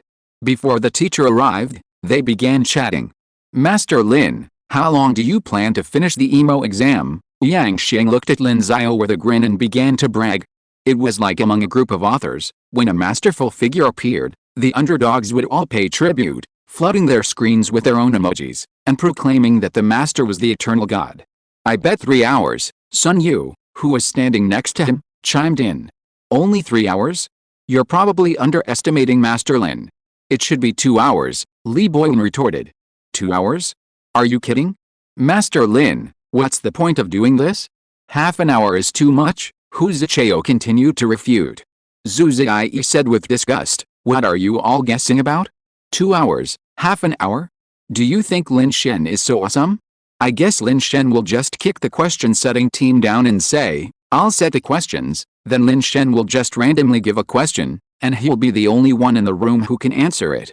Then this question will be called God's question, and only God can solve it. That's enough. Listening to these guys bragging, Lin Xiao's face was full of black lines. He put down the partial differential equations in his hand and pointed at them in annoyance. However, after Yang Sheng saw the book in his hand, he exclaimed again, my God, the books that Lin Shen sees are no longer books that we can reach. Partial differential equations, my God, close your eyes quickly, look at it again, or your Taoism will be unstable. Sun Yu covered his eyes directly. Li Boyan, whose peak is the end of mathematics? Seeing the god Lin, the path becomes empty. It's said that they, Emperor Lin Bian and Emperor Wang Bian, were working on math problems to the edge of the universe. The galaxies shattered, and the great paths were obliterated. Damn it. You all deserve to be punished. Lin Xiao grabbed the partial differential equations textbook, intending to let these guys experience the power of knowledge. Just as the 5 guys were about to run away with laughter, a middle-aged man in his 50s walked into the classroom. He looked very knowledgeable, at least a professor. Seeing what was going on inside, he was slightly startled, and the 6 people inside, seeing that it was probably the teacher, also stopped. Then, the professor-looking man smiled and said, are you playing around? You seem to be on good terms? He walked to the podium and wrote 3 words on the blackboard, Li Huaimin. Then, turning to Lin Xiao and the other 6, he said, I'm your head coach, Li Huaimin, and a professor in the Department of Mathematics at Shengjing University. I've coached 5 national teams before, so I'm familiar with EMO questions. If you have any questions, feel free to ask me. The 6 nodded. These titles sounded impressive. Then I'll be leading you to the competition in July. The competition will last about 2 weeks, so we'll be together for 2 months. I hope you all will study hard and, at the competition, win back the first place for China, which we've lost for 3 years. Okay, yes. The 6 shouted in unison, full of energy. Yes, Li Huaimin smiled and nodded, then said, of course, some of you have chosen to study mathematics at Peking University, right? Maybe we'll see each other again then. The 6 students present all possessed exceptional mathematical talent, so several had already planned to continue their studies at university. Naturally, the most prestigious mathematics department in China was at Peking University, so they had all chosen Peking University, meaning they could all potentially take Li Huaimin's classes in the future. Okay, now it's time for me to introduce myself to you all. Stand up and introduce yourselves. He then looked at the 6 people, waiting for the first person to stand. For a long moment, no one stood up. Li Huaimin couldn't help but wonder, are you still shy? The other 5 immediately said, if Lin Shen doesn't go first, how dare we? Lin Xiao, he raised his middle finger at the 5 people, then stood up and said, Teacher Li, I'm Lin Xiao, Li Huaiman was just wondering who Lin Shen was when his eyes lit up at Lin Xiao's introduction, and he understood the meaning of Lin Shen. He smiled and said, "You're Lin Xiao, you're indeed a handsome young man." Lin Xiao's eyes lit up. Another teacher with a knack for judging people. Li Huaiman continued, "Also, your reputation has spread throughout the Department of Mathematics at Peking University. You're quite impressive, even solving problems like that." Lin Xiao pondered and immediately realized he was referring to his proof that the Fibonacci sequence has infinite prime numbers. He modestly replied, "It was just luck." "How could it be luck?" Li Huaiman shook his head. "I have to admire you." Listening to their conversation, the other five were bewildered. What had Lin Xiao done to cause such widespread news throughout the Department of Mathematics at Peking University? They were instantly curious. Yang Xing raised his hand and asked, "Teacher Li, what has Master Lin done?" Li Huaiman smiled and said, "You'll know in half a month." "All right, the rest of you go ahead and introduce yourselves, and then we'll begin the first day of class." Li Huaiman kept the conversation going, so Yang Xing gave up, planning to ask Lin Xiao later. After they introduced themselves one by one, the training class began. It had to be said that Li Huaiman's skills were truly exceptional. Even Lin Xiao had to admit that his lectures were very interesting and inspiring. Despite this, Lin Xiao chose to read his own textbook, as he already knew most of the competition-related topics Li Huaiman was teaching. Time passed like this, day by day. Although Yang Xing and several others peppered Lin Xiao with questions for days about what exactly Lin Xiao had done to become so famous within the Department of Mathematics at Shengjing University, Lin Xiao, to prevent them from spouting nonsense in the future, remained silent. This made Yang Xing and the others helpless, so they jokingly called it God's punishment. Of course, they were even more curious about what Lin Xiao had done. And so, May arrived. The third issue of Volume 187 of the Annals of Mathematics was officially released at the beginning of this month. When people in the mathematics community saw the title of the first paper on it, Proof of the Existence of Infinite Prime Numbers in the Fibonacci Sequence, they couldn't help but marvel. Someone actually solved a problem in the field of prime numbers? Incredible. The first two chapters are a bit watery, so I'll post another chapter. If you're listening to this novel on a channel other than Fanfic World, it means they downloaded and uploaded it without effort. We cordially invite you to visit our channel, Mundo Fanfic Novelis. There you'll find the original version of this story and you can explore many other novels of various genres. We're waiting for you to immerse yourself in a world of incredible novels. Chapter 62. Go meet him now. Professor Suji's office at the School of Mathematical Sciences, Shangjing University. "Professor, look at this question I have. Is this residue class mapping a homomorphism from the ring Z to the ring ZNZ?" Xiao Zhou went to ask Professor Su about his problem. But before Suji could reply, there was a knock on the door. Da Zhou arrived. Zhou Wu opened the door and said to Professor Suji with a smile, "Professor Su, have you read the latest issue of the Annals of Mathematics?" Suji gestured to Xiao Zhou to ask again later, then smiled and replied, pointing to the article on the computer screen. "Haha, I'm reading it right now." He was undoubtedly reading Lin Xiao's paper. He exclaimed, "It's actually published right in this issue, quite early, and first in the journal. But then again, this student is truly remarkable." The Annals of Mathematics editorial staff recognized the importance of this paper. The fact that Lin Xiao's paper was published in the journal, and even first in the journal, within just a few months of passing review, clearly demonstrates that its value is exceptional. At that moment, Xiao Zhou, who was standing nearby, stepped aside, making room for Zhou Wu and bringing him a chair. He couldn't help but glance at Suji's computer screen, a wave of emotion welling up in his heart. This was the Annals of Mathematics. If he could publish a paper there, his life would be worth it. Zhou Wu thanked him and sat down on the chair, smiling. They must understand the importance of this paper. It's a boon for researchers working on prime number problems. And the nonlinear analysis of polynomial functions is a stroke of absolute genius. And the reviewer was Peter Sarnak, a previous Wolf Prize winner. He even left a positive review. Oh? Let me see. Hearing that a Wolf Prize winner had left a positive review, Suji immediately scrolled his mouse to the last page. He quickly reached the bottom and saw Professor Sarnak's comment. This paper utilizes a groundbreaking and innovative approach, pushing the door to the prime number problem a little wider. So, let us solemnly introduce a 17-year-old mathematical prodigy to the world. Groundbreaking innovation. That's truly a high praise, Suji exclaimed upon seeing the comment. Some keywords rarely used in paper reviews, such as groundbreaking innovation, signify that the knowledge employed in this paper is unprecedented in the academic community. Clearly, Lin Xiao's paper has earned the utmost recognition from this Wolf Prize winner. The Wolf Prize is also a highly prestigious award in mathematics, alongside the Fields Medal, considered the highest honor in mathematics. After all, the Fields Medal can only be awarded to mathematicians under 40, leaving those over 40 without a chance. Therefore, the Wolf Prize, with its unlimited age limit, has undoubtedly become a highly sought-after prize, making it a highly sought-after award. However, among Chinese mathematicians, as with the Fields Medal, the number of Chinese nationals who have won the Wolf Prize remains zero. So, for professors like Suji, the fact that a mathematician who had won this award received such high praise, especially since Professor Sanak had specifically stated Lin Xiao's age and called him a mathematical prodigy, was proof enough that Lin Xiao had already earned worldwide recognition. What a formidable young talent, Suji sighed again. I'll have to meet him in person when he starts teaching in September. Actually, you'll be able to meet him in the next few days, Zhou Wu said with a smile.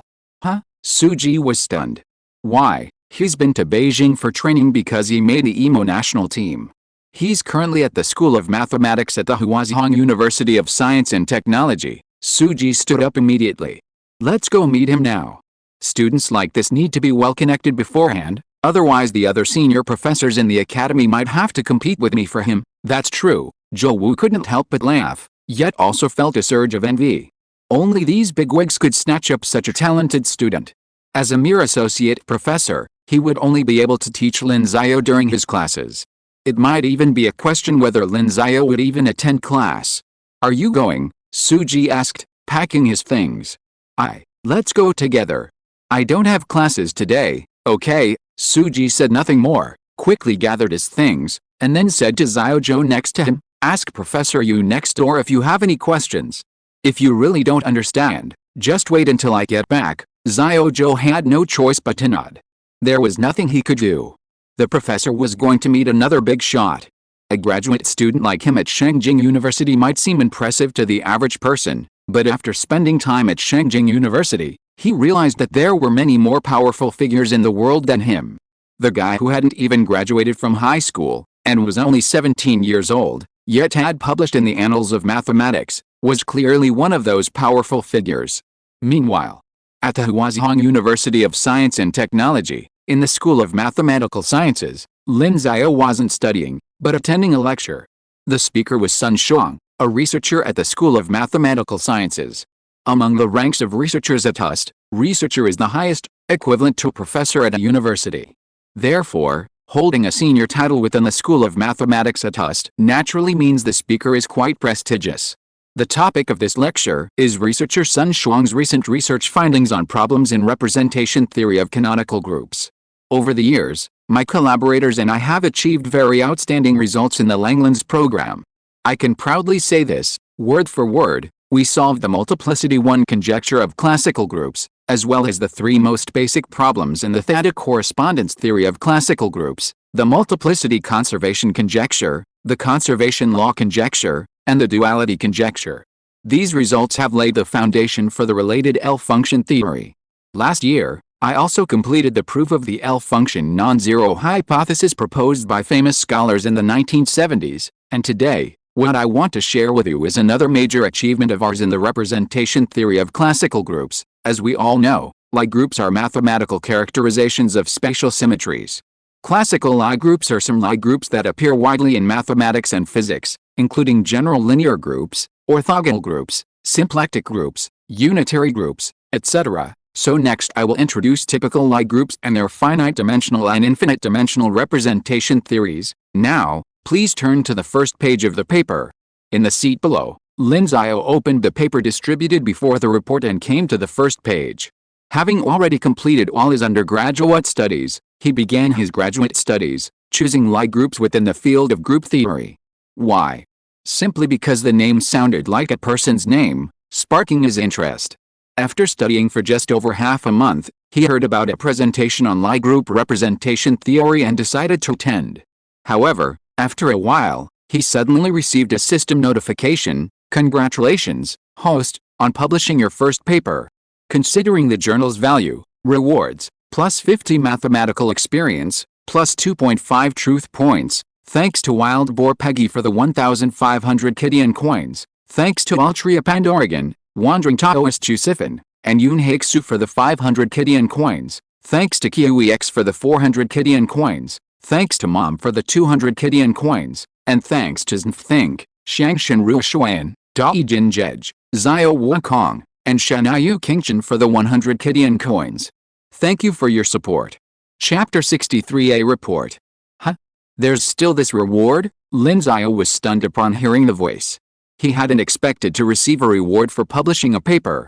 He had thought that the reward he'd received once for solving a problem on his own was enough. The system's voice chimed again: "The process of finding the truth is also a process of constantly gaining honor. Once honored, it will also help the host continue to search for the truth. The system supports the host in obtaining more honor." "Oh, not bad." Hearing the system's voice, Lin Xiao nodded in satisfaction. This is what a good system is. However, a sudden thought occurred to him: "Hey, that's not right. I'm a member of the national team now, why am I not getting a reward?" The system fell silent again. Lin Xiao curled his lips. It hadn't said what it should have said, but insisted on saying it when it wasn't allowed to. "Pa, what?" Lin Xiao suddenly remembered the last warning from the system. "Pa, what a wonderful system. You're such a cutie." System. Lin Xiao didn't think about it anymore and continued to listen to the report, but it was already coming to an end. The presentation covered a deep theoretical depth, making it difficult for a beginner like him.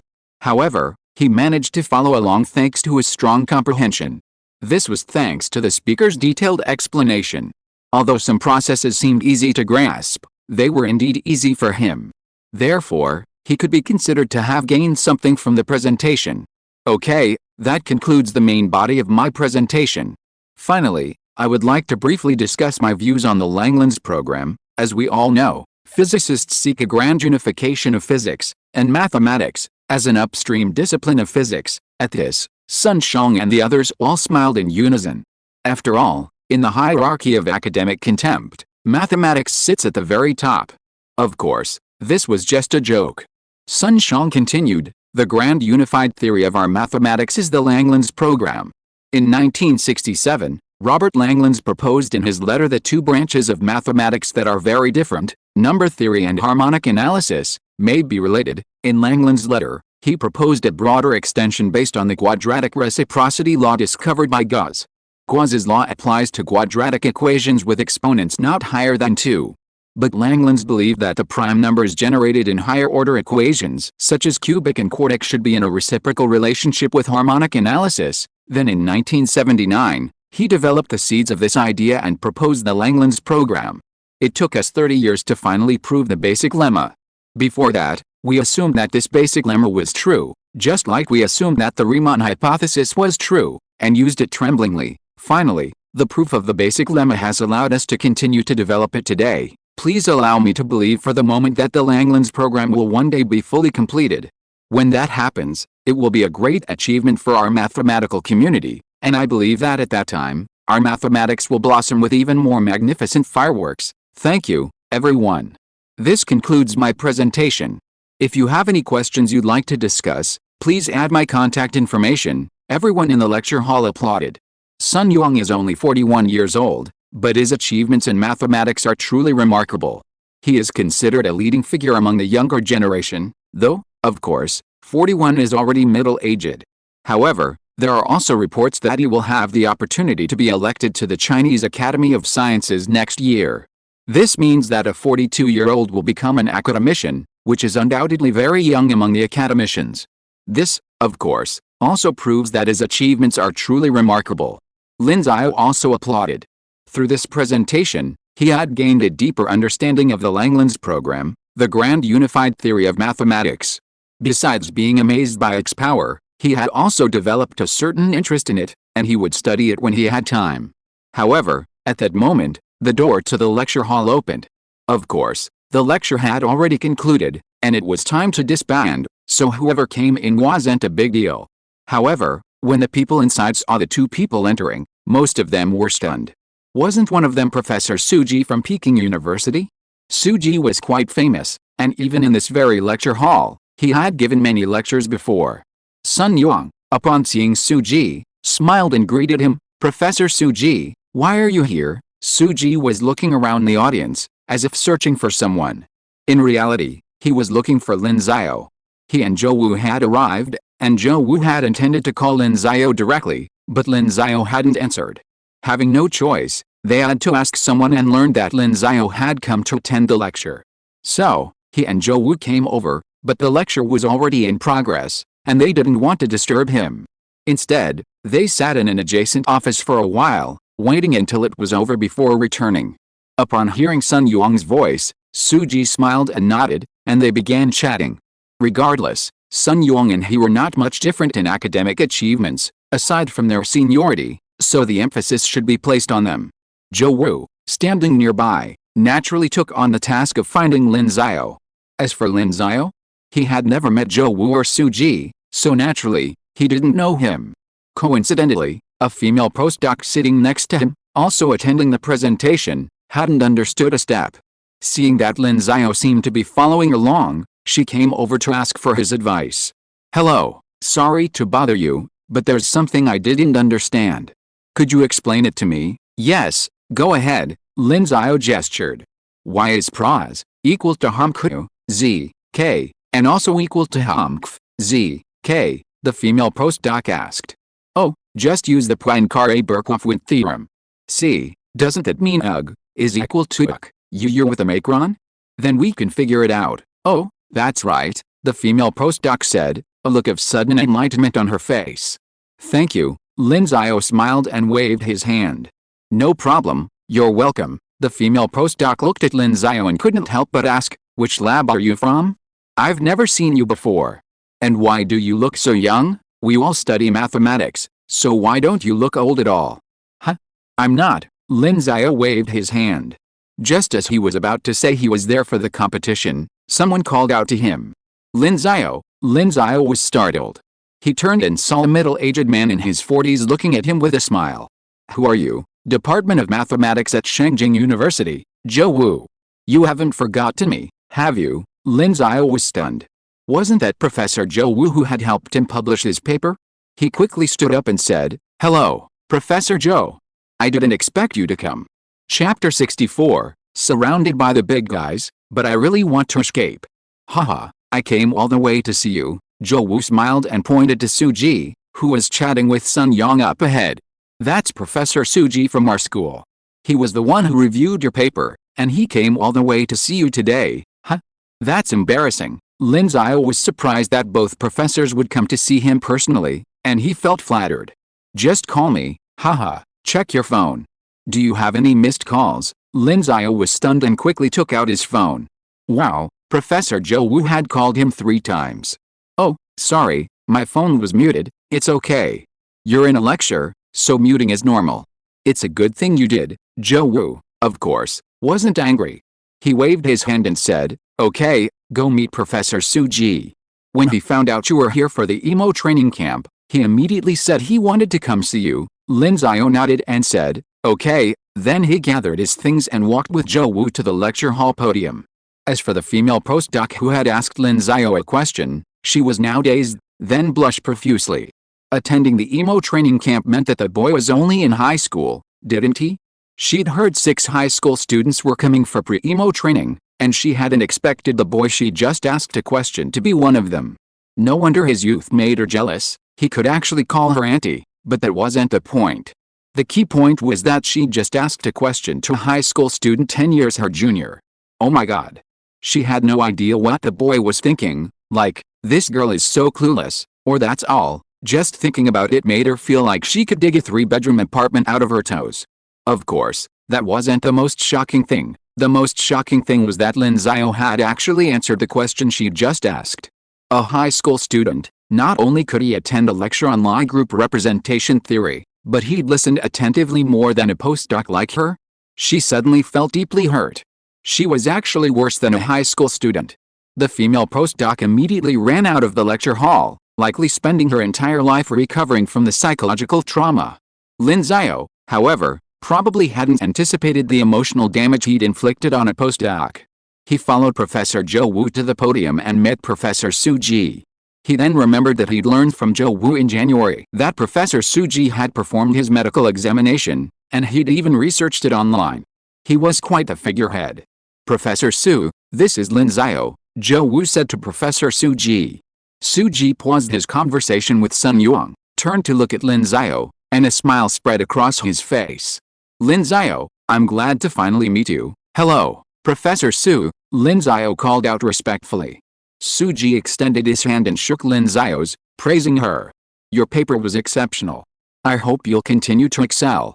Of course, first win a gold medal in July and bring honor to China." "Thank you, Professor Su," Lin Xiao thanked. At this moment, Sun Yuan, who was standing nearby, glanced at Lin Xiao in confusion and asked, "Who is this?" It looked like Professor Su Ji had come all the way to see this guy. Was he also a postdoc at their Institute of Mathematics? What kind of paper had he written that warranted Su Ji's personal visit? "This young man's name is Lin Xiao. He's here for the EMO national team training. He's a member of the national team," Zhou Wu, who was standing nearby, introduced him. National team member, Sun Yuan was stunned. Aren't the EMO national team members just high school or middle school students? And how could he come here to listen to his presentation? He turned to Lin Xiao, "Mr. Lin, huh? Were you listening to my presentation?" Lin Xiao nodded. "Yes, so, did you understand?" Sun Yuan couldn't help but ask. He was discussing the more complex aspects of Lie groups. Could Lin Xiao understand? "I could understand, but it was a little forced," Lin Xiao said truthfully. "So I took notes on some of the things I didn't understand, and I plan to study them later when I get back." "Oh, this," Sun Yuan was a little incredulous. "Haha, Professor Sun, don't underestimate Lin Xiao. Have you read the latest issue of the Annals of Mathematics?" Su Ji said with a smile. Sun Yuan shook his head. "I haven't read it recently. The latest issue just came out a few days ago?" "Right, haha. The first paper in the latest issue of the Annals of Mathematics, pages 639 to 665, is titled Proof of the Existence of Infinite Primes in the Fibonacci Sequence. This paper was written by Lin Xiao," Su Ji said. "Aren't you researching the Langlands program? Lin Xiao's new method there might be helpful to your research." Sun Yuan looked at Lin Xiao in shock. This young high school student, who was still competing in the EMO competition, could actually publish in the Annals of Mathematics? Of course, he himself had published 3 or 4 papers in the 4 major journals, including the Annals of Mathematics, and he had published in the Annals of Mathematics 6 years ago. However, 6 years ago, he was 35 years old, while the person in front of him was only half his age. "Heroes emerge young," he couldn't help but exclaim in admiration. Just then, another voice rang out from the side. "Professor Su Ji, are you talking about a paper proving the infinite number of prime numbers?" Su Ji turned and said, "Lin Xiao, you're here too." This Lin Xiao was none other than Xiao Anguo, the director of the Institute of Mathematics at the Huazhong University of Science and Technology. "Of course I'm here. Of course I have to attend Xiao Sun's presentation." Xiao Anguo waved his hand, then turned to look at Lin Xiao. "Are you the Lin Xiao?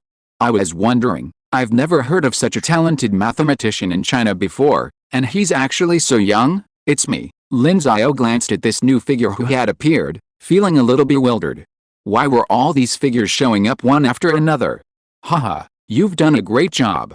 You've brought honor to our country," Lin Xiao praised repeatedly. "Thank you, Lin Xiao." Lin Xiao thanked him again.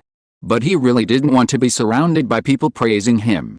"I wanted to escape, but I couldn't." But obviously, after achieving such an accomplishment, and having it known to outsiders, he's not just waiting for these bigwigs to surround him and praise him.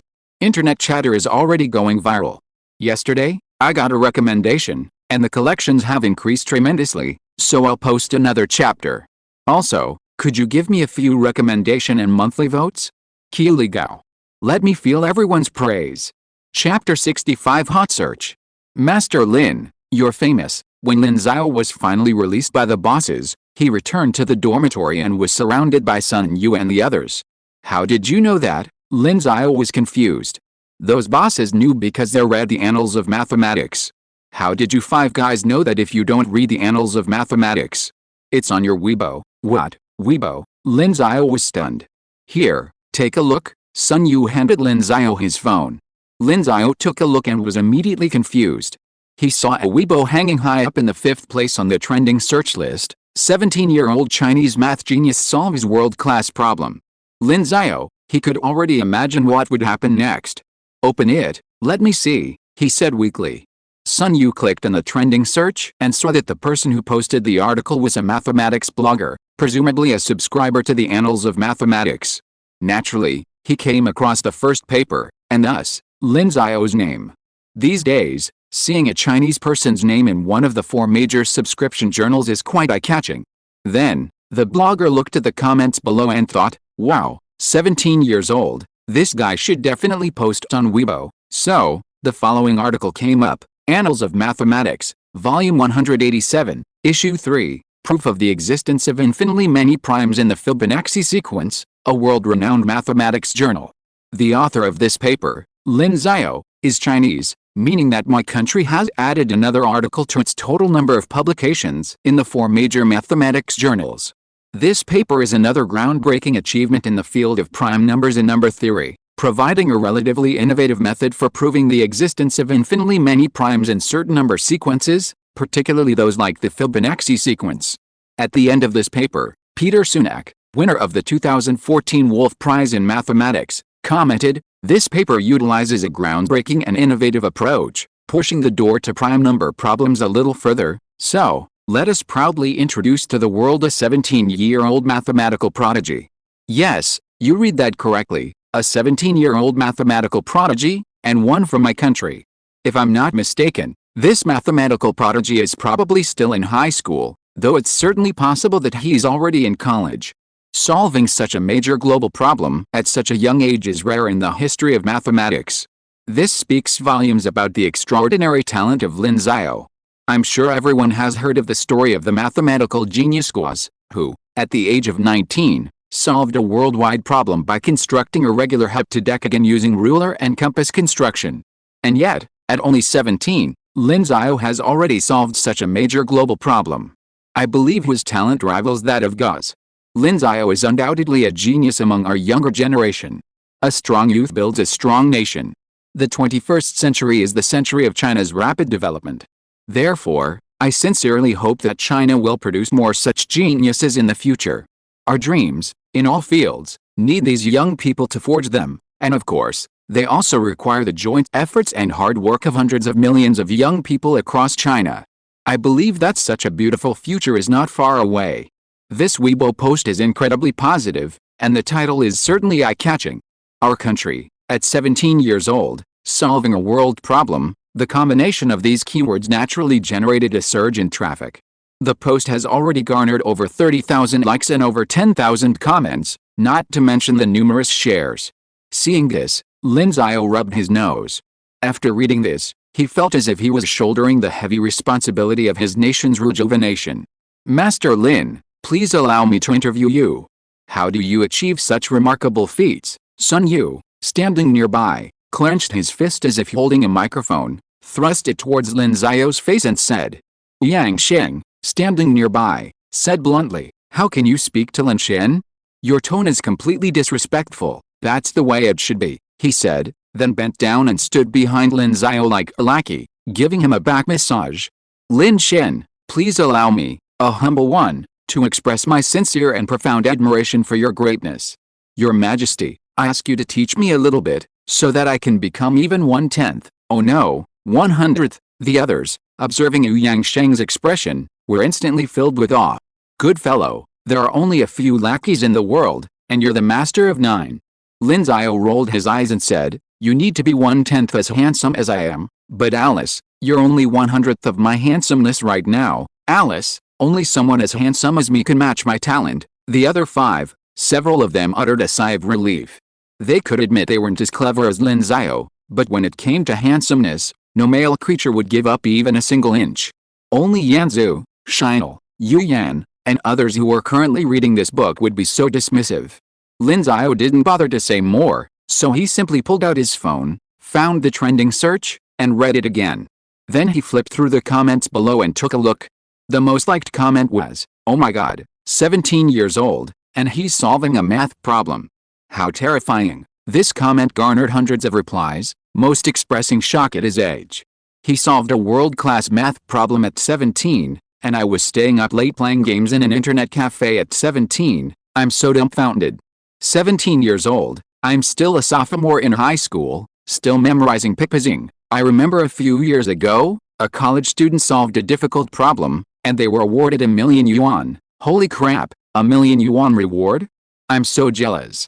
Besides these comments, some guessed Lin Xiao's identity, saying, I remember there was a math whiz named Lin Xiao on the emo national team this year. Could they be the same person? Others discussed the significance of the problem Lin Xiao had solved. However, no matter where you are, there are always some who offer discouraging remarks, comparing him to Gauss.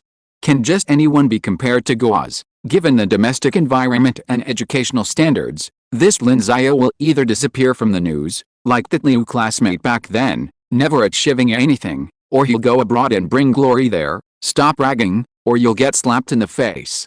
Naturally, the replies to these discouraging comments were filled with arguments.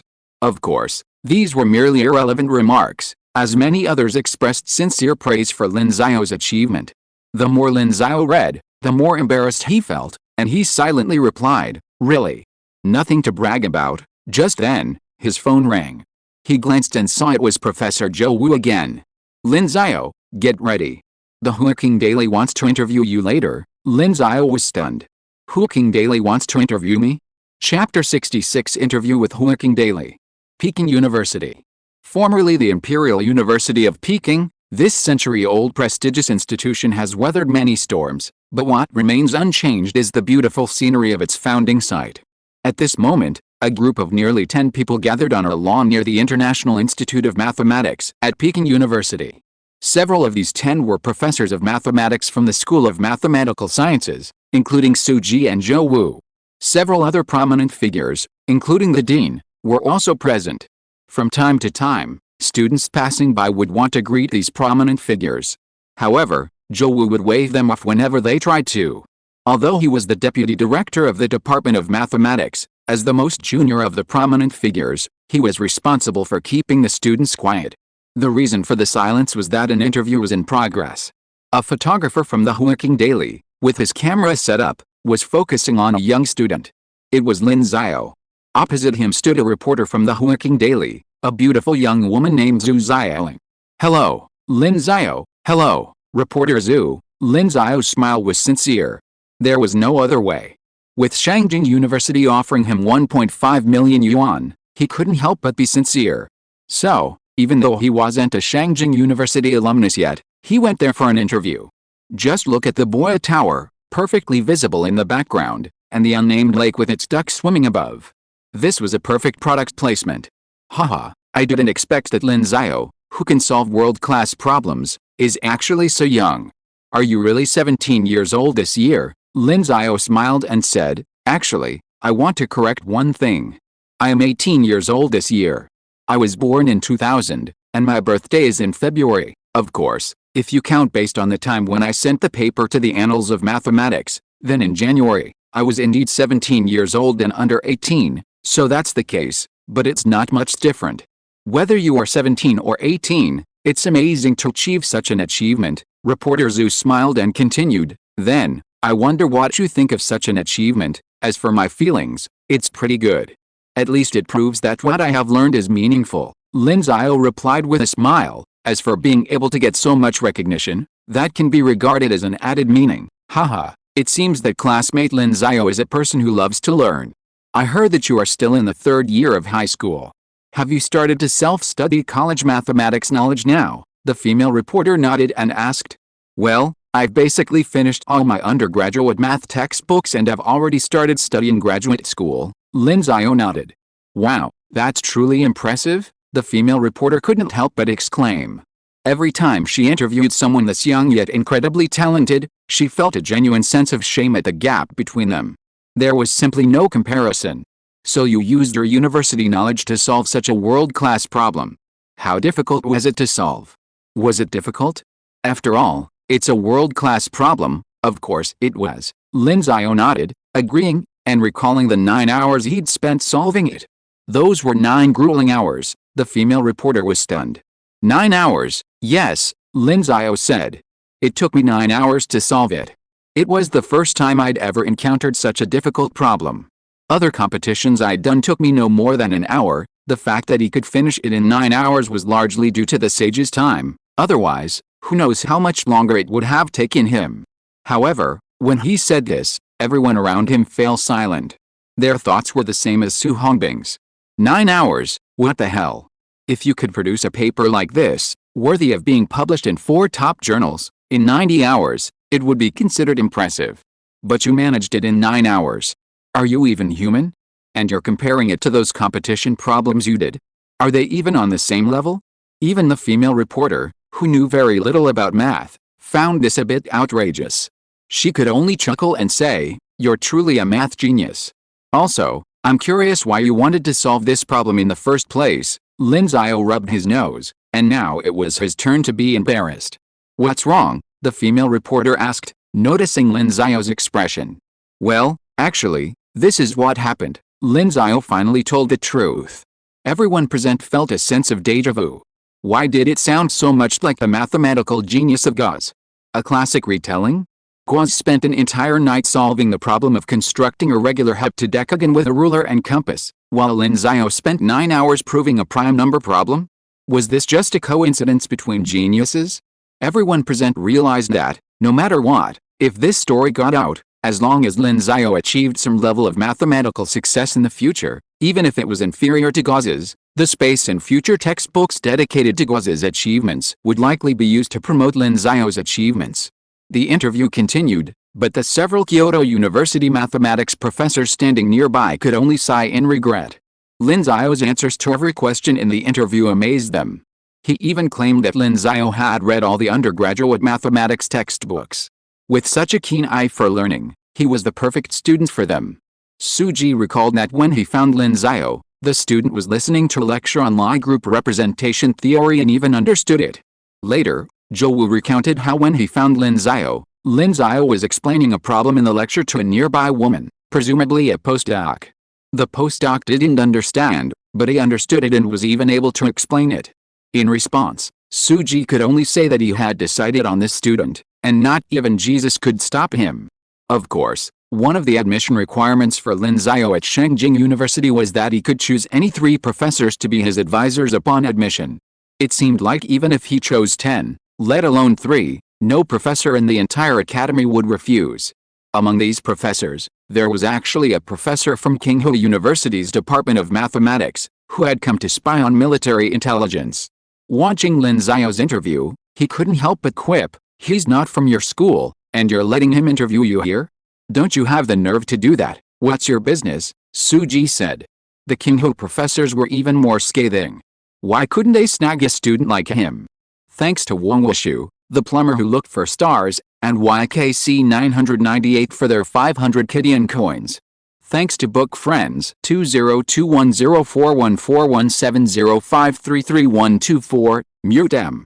Book Friends 2020102506585728 from 0 to infinity, Xiao's house, and 2021091608565464 for their 100 Kidian coins. Thank you for your support. Chapter 67, Heat Explodes Again.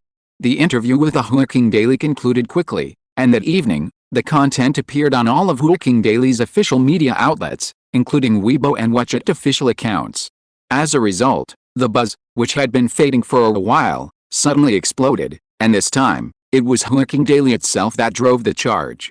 Suddenly, the topic, which had previously been at number 5, shot back up to number 2, almost overshadowing a trending topic about a celebrity's suspected relationship. Lin Xiao's comments further intensified the online frenzy. "Wow, you wrote it in 9 hours, and you still say you found it difficult? Big boss, why are you bullying me like this? If I'm guilty, please let the law punish me, not let me be subjected to this big boss's dimensionality reduction attack. Holy crap, the teacher gave me 2 pages of questions, but I took an extra page with the world's most difficult problem on it, and then solved it? Are you the reincarnation of Gauss? Fuck, this is incredible.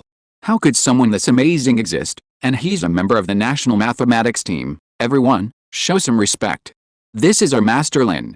Master Lin, I'm Wu Yang, a 5-cent coin, one of your loyal 5 knights. He's so handsome. Big brother, take me with you next time you publish the mathematics yearbook. I can give birth to a child for you. How do you, a man, give birth? I can find a way. Pa, what kind of people are these? Lin Xiao flipped through the chat logs, and seeing these people giving birth to children, he couldn't help but laugh and cry. He secretly replied, "You're overthinking it. I won't agree to that." Later, seeing someone praising his handsomeness, he nodded in agreement. Finally, there are still people with discerning eyes. Then he saw the guy called Yang, one of the loyal 5 knights. He found Yang Sheng on QQ, took a screenshot, and sent him a message, saying, "Send this again or I'll kill you." Yang Sheng replied, "My pleasure, Lin Xiao." He didn't bother paying attention to him. As they got to know each other better, each of these 5 guys was becoming more and more talented. Could he learn from them and become a quiet yet handsome academic master? Suddenly, his phone rang. He saw it was his mother calling. It seemed she knew about this, too. After answering, his mother's voice came over. "Xiao, you actually solved a problem like that?" "Yeah," Lin Xiao replied with a smile. "You're amazing." "Haha, it's okay." His mother was a math teacher. Even though she only taught elementary school, she had some experience with math and was aware of the difficulty of prime number problems. "Why haven't I heard you mention this before?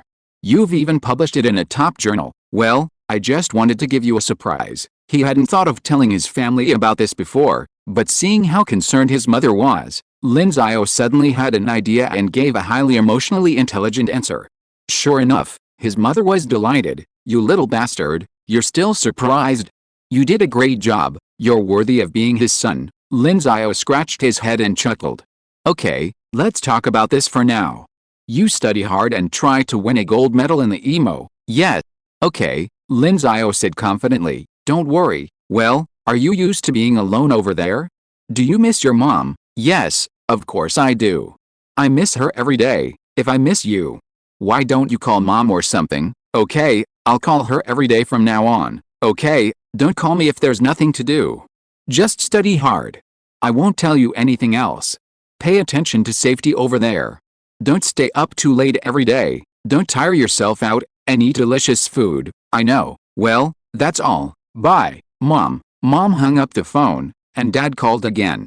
"Xiao, what is the Fibonacci sequence?" Lin Xiao was at a loss whether to laugh or cry. "You know it too. How could it be otherwise? It's not like I'm out of touch with the news." Lin Xiao touched his nose and said, "Go home and ask your mom. She teaches math and she knows. It's not convenient for me to tell you over the phone now." "You little bastard, are you disgusted with your dad for not knowing math?" Lin Guao scolded with a smile, boasting about his past. "Your dad always got full marks in history, and now he knows our country's modern history by heart. When I was taking the political exam during my further studies, I scored above 90 points. How dare I?" Lin Xiao was at a loss whether to laugh or cry. "You're the best. You're an old party member and cadre. I can't compare to you. I'm too lazy to tell you. I wanted you to take the civil service exam before, but now it seems unnecessary. So you should study hard and serve the motherland in the future." "Okay, oh, don't worry, I definitely know. Well, our leaders all say you're a future pillar of the country.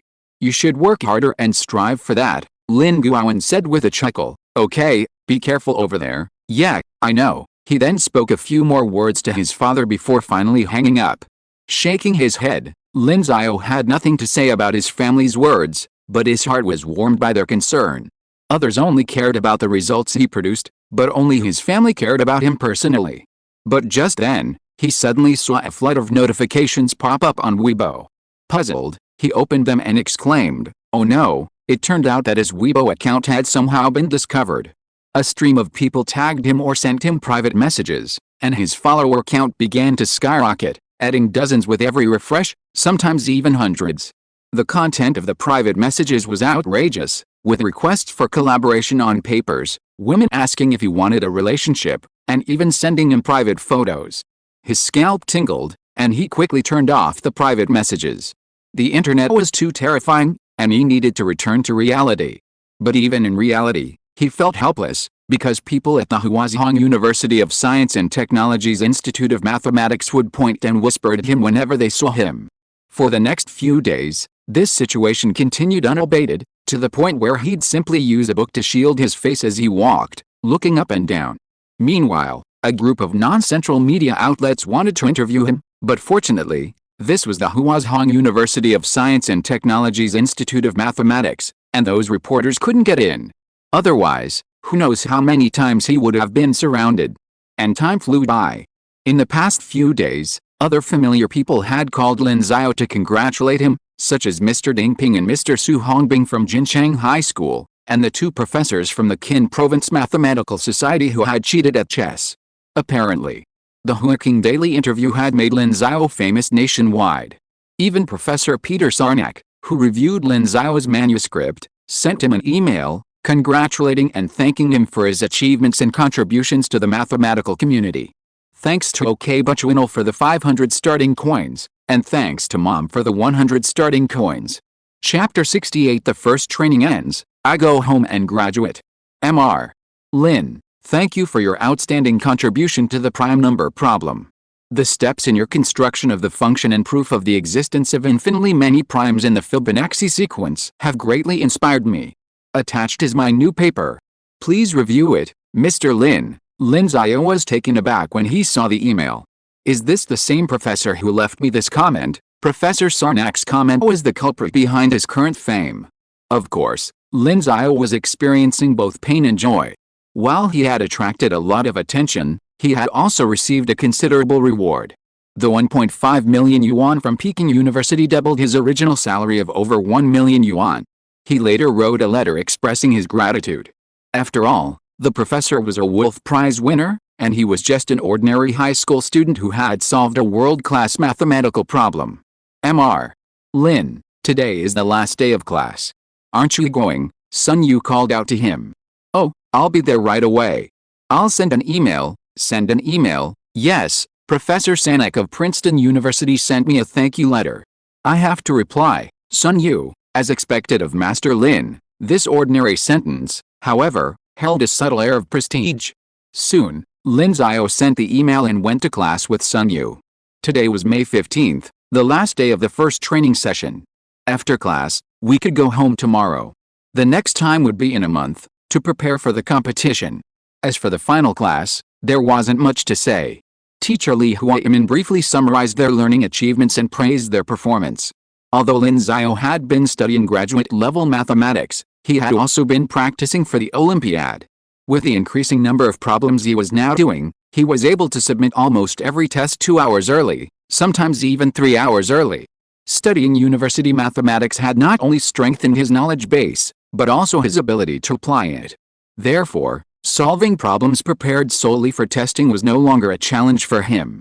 As for the other 5, their improvement after a month of training was also noticeable. In short, they came to Lin Xiao less frequently, demonstrating their significant progress. With the end of the class, Li Huaimin declared the training over. They had lunch together that afternoon, and the next day, they boarded their own transportation back home. Time passed quickly. Over half a month later, June 4th, Jincheng Middle School. The college entrance exam was just 3 days away.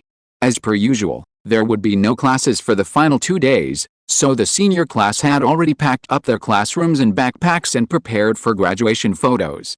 On the playground, the students in Science Class 1, all dressed in their graduation gowns, stood on the steps for their group photo. The boys stood in the back 2 rows, the girls in the front 2 rows, and the teachers and school leaders sat in the front row. However, there was one exception. As one of Jincheng Middle School's most outstanding students over the years, Lin Xiao was pushed by his classmates and teachers to the center of the first row, sitting with Principal Hu. Principal Hu patted his hand with a smile and said, "Just sit here and relax. Who knows, this group photo will be recorded in our school's history." Lin Xiao, a self-effacing person, naturally thought he'd just stand in the boys' row. But since the principal had said so, he had no choice but to sit. Seeing everything was ready, the photographer began directing the photos. Soon, 3, 2, 1, cheese, everyone shouted in unison, and the picture froze on the camera. Good, the photographer took a look at the finished image and clapped his hands, and the entire class beamed with applause. With the capture of this photo, they and the classmates who had been with them for 3 years had finally reached the final step. Afterward, everyone filed down the stairs. As for photos and other things, they could pick them up at the photo studio later. Every student met up with their best friends and chatted. Some boys even went to confess their secret crushes to the girls they once had. As for Lin Xiao, principal, who shook both of his hands and said with a smile, "Lin Xiao, your high school life is over, but you still have a long life ahead of you. I hope you'll go far in your future." "Thank you, principal," Lin Xiao nodded. "Well, I won't say much else. You've already been amazing. If I weren't over 40 years older than you, I probably wouldn't be talking to you like this," principal who said with emotion. "Then I wish you a bright future. May you return, still young." The words "still young" were filled with a heartfelt hope of an elder for his junior. "Thank you, principal.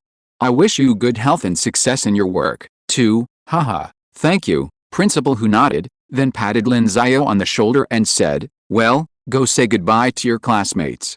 I don't know when we'll see each other again." "Yeah," Lin Xiao nodded, watching principal who turn away. Although he and the old principal hadn't spoken many times, he could tell he held high hopes for every student.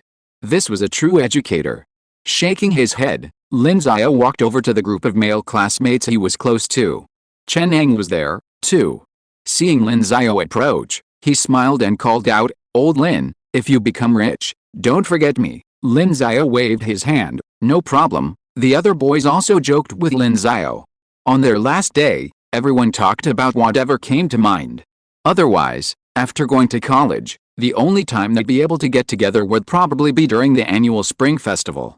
"Master Lin, when are you going to the EMO?" "In July. I'll be going to Beijing in mid-June." "Awesome." 66. Several classmates sighed. They used to say studying was useless, but now look at Lin Xiao, how amazing he is, bringing honor to his family. Just then, Zhang Ji approached.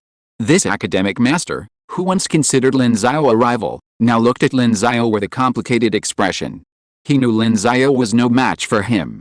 At Lin Xiao's current level, he couldn't even begin to compare. Therefore, he had long lost a motivation to compete with Lin Xiao and no longer considered him his imaginary rival. He said, "Lin Xiao, I wish you a gold medal in the EMO." Lin Xiao glanced over at Zhang Ji, stunned for a moment, then smiled and nodded. "Thank you. I'll just wait for good news." Although Zhang Ji's personality wasn't particularly pleasant, the two of them had never had any real conflicts, so Lin Xiao didn't have a bad impression of him. After all, everyone has their differences. Seeing Lin Xiao's expression, Zhang Ji breathed a sigh of relief. It seemed like he didn't dislike him, it was just his own mind playing tricks on him. But at the same time, he felt a pang of loneliness. Perhaps it was because Lin Xiao simply didn't care about someone like him who couldn't even get into Peking University or Tsinghua University. Meanwhile, Lin Xiao was competing in a world competition, and had already solved a difficult problem in high school and published in a top mathematics journal, even rivaling Peking University and Tsinghua University. The gap between them. He could only finally say, If you're listening to this novel on a channel other than Fanfic World, it means they downloaded and uploaded it without effort. We cordially invite you to visit our channel, Mundo Fanfic Novelis. There you'll find the original version of this story and you can explore many other novels of various genres. We're waiting for you to immerse yourself in a world of incredible novels. Chapter 69 Invitation from the International Mathematical Union. Time flew by. The Gaokao National College Entrance Examination began as scheduled on June 7th and 8th. Millions of high school students nationwide flocked to their respective examination halls. As their papers were handed out, they began to fight for their futures. For Lin Xiao, the exam wasn't much to take. With the exception of Chinese, he left the exam room half an hour early for all other subjects. As for how he felt after the exam, honestly, he felt nothing at all. With the exception of Chinese, he was confident of getting full marks in all three subjects. Even in Chinese, the only question he had was whether he could achieve a perfect score on the essay. He considered the other subjects a no-brainer. As for whether he felt any pressure, that was out of the question. He took the Gaokao simply to earn the rewards from the city and Shengjing University. After all, those were millions of dollars. However, the results wouldn't be released until later this month, so it would take some time to find out if he'd secured a top spot. So, a week after the exams, Lin Xiao took a rare few days off. He only stuck to his habit of doing 3 math competition questions each day, and the rest of the time he spent hanging out with friends, perhaps playing a few rounds of League of Legends at an internet cafe to relax and unwind. On June 11th, at 8:30 p.m., he was battling it out on Summoner's Rift with Chen Eng and several classmates. After the game, Lin Xiao looked at his 2-1-0-1-1 record on Windman, complete with a superb pentakill, and laughed heartily. "I'm the best Yasuo in Jincheng, big brother, awesome, big brother, 666, Chen Eng and the others exclaimed. There was nothing they could do. Lin Xiao's performance was simply too impressive. However, just as they were about to start the next game, Lin Xiao suddenly saw a notification pop up in the lower right corner of his screen. He had received an email. The message was entirely in English, and he thought it was just some random email, perhaps about Steam's quarterly sale. He was about to close it, but then he saw the signature, IMU, International Mathematical Union. Huh? Isn't this the International Mathematical Union? Lin Xiao was stunned for a moment. Chen Eng, who was standing next to him, saw that he didn't enter the room and called out, "Old Lin, hurry up." "Wait a minute," Lin Xiao said, "I'm checking an email." "What email? Did a girl send you a white message?" Lin Xiao clicked on the email and rolled his eyes at Chen Eng's words, but when he saw the content of the email, he couldn't help but sound surprised. "It's from the International Mathematical Union. This seems to be an invitation to give a report at the conference." After entering the email, he noticed several English words in it, invite and report. This was actually an invitation to give a 45-minute report at the International Congress of Mathematicians, to be held in August this year. Chen Eng and several of his friends nearby almost thought they'd misheard. "What did you say? What league?" "League of Legends. The International Mathematical Union has invited me to attend the International Congress of Mathematicians in Brazil this August and give a lecture." Lin Xiao was speechless. How did you hear 6 words as 4? However, compared to Lin Xiao's complaints, his friends felt like a passing puppy, run over for no apparent reason by a wheel called awesome. They were even more innocent than single people fed a mouthful of dog food. "Lin Shen, please retract your magical powers," several people cried mournfully. "We were all just playing games, so how did you get an invitation to such a high-profile international conference?" "My mistake. I shouldn't have asked so much." Chen Eng even looked like he was about to slap himself. Okay, let's get started." Lin Xiao chose not to criticize them.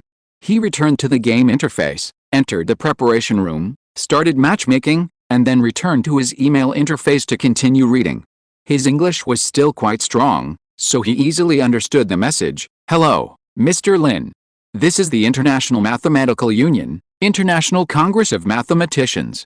Your paper proof of the existence of infinitely many primes in the Fibonacci sequence, published in Volume 3 of the Annals of Mathematics, Issue 187, has sparked the interest of many like-minded friends regarding the proposed function transformation construction.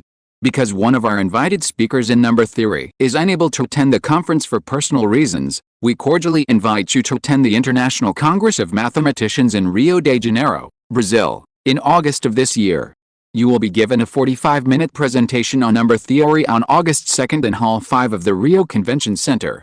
It would be even better if you could focus on your ideas on function transformation construction in your presentation. Of course, the original plan required that conference presentations be submitted 2 months in advance to facilitate revisions and distribution to attendees on the day of the presentation. However, due to the tight deadline and the unexpected nature of the situation, you can submit your presentations by July 15th. The submission link is below. Before submitting, please reply to this email to indicate your attendance. Of course, if you have other plans and cannot attend, you can also reply directly to this email. Sorry to bother you, and I hope you can respond within a week. After reading the email, Lin Xiao fell into deep thought. Attending the International Congress of Mathematicians? Should I go? That was a problem. I had to go to Romania for the EMO on July 3rd, concluding on July 14th, and then to Brazil by August 1st. It was incredibly tight. However, this was the Quadrennial International Congress of Mathematicians, and it just so happened that I happened to be there. It would be a shame not to go. The International Congress of Mathematicians is held every 4 years, and each time it invites over 100 of the world's leading mathematicians from 19 fields to give presentations. Being invited to speak at the International Congress of Mathematicians is a high academic honor, signifying the significant international impact of one's research and demonstrating the global mathematical community's recognition of the speaker's recent achievements. Of course, Lin Xiao remains confident in his paper. The bridge he created to solve the problem is truly a brand new approach and has inspired many mathematicians.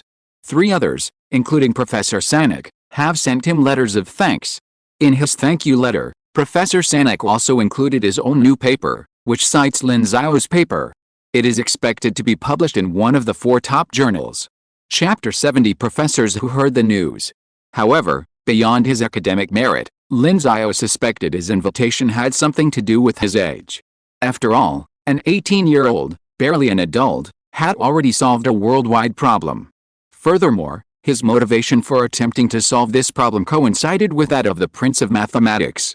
Perhaps the conference committee had chosen to invite him out of sheer interest? Well, then, I'd better go. I'm sure I'll meet many great minds, and there'll be a Fields Medal ceremony, which would be great for broadening my horizons. Oh, and by the way, I'll ask around at Kyoto University. Maybe some professors there have been invited and will go, too. However, he still had to finish the paper by July 15th, so it looked like he'd be busy for the next while. Of course, he already had a systematic approach to his function transformation construction method, so putting together a paper wouldn't take long. Could we call it the Lin transformation theorem? Lin Xiao pondered this, rubbing his face. I'm so awesome, Lin God, pick a hero, Chen Ang called out. Oh, Lin Xiao came to his senses and responded. Just as he was about to choose Yasuo, he discovered his teammate had already chosen, leaving him with only the support position. Zhao, torso, cursing, he dutifully chose the remaining support position. Leisurely moments are always short-lived. A few days passed quickly, and during that time, Lin Xiao didn't forget to apply for a passport. Without one, he wouldn't even be able to get a visa to travel abroad. And so it went, until June 15th, when he boarded another flight to Shanghai. He arrived in Shanghai as usual, and just as he settled into his dormitory at Zhejiang University of Science and Technology, there was a knock on the door. He stared blankly at the few people who barged in. It felt like they had all just run. Professor Su, and Professor Zhou, and this, why are you all here? 60-year-old Suji took a few breaths before saying, let's talk about this later. You said you received an invitation from the International Mathematical Union? To give a talk at the International Congress of Mathematicians, Lin Xiao nodded. Yes, Suji, Zhou Wu, and a nearby professor whose name Lin Xiao didn't recognize, all exchanged bewilderment. Finally, they all gave Lin Xiao a thumbs up. Excellent. They had thought the matter regarding that paper was over, but unexpectedly, they had received another surprise. Giving a talk at the International Congress of Mathematicians, an achievement no less impressive than publishing in one of the 4 top journals. Now, Peking University could easily hire Lin Xiao as a lecturer, not to mention a full professor. Even Professor Suji himself hadn't achieved this, and in Chinese history, fewer than 30 mainland Chinese mathematicians had ever received invitations to give a 45-minute talk. At the International Congress of Mathematicians, in addition to the 45-minute presentations, there's also a 1-hour presentation, which carries far greater weight. Only 6 Chinese mathematicians have ever received invitations to give 1-hour presentations.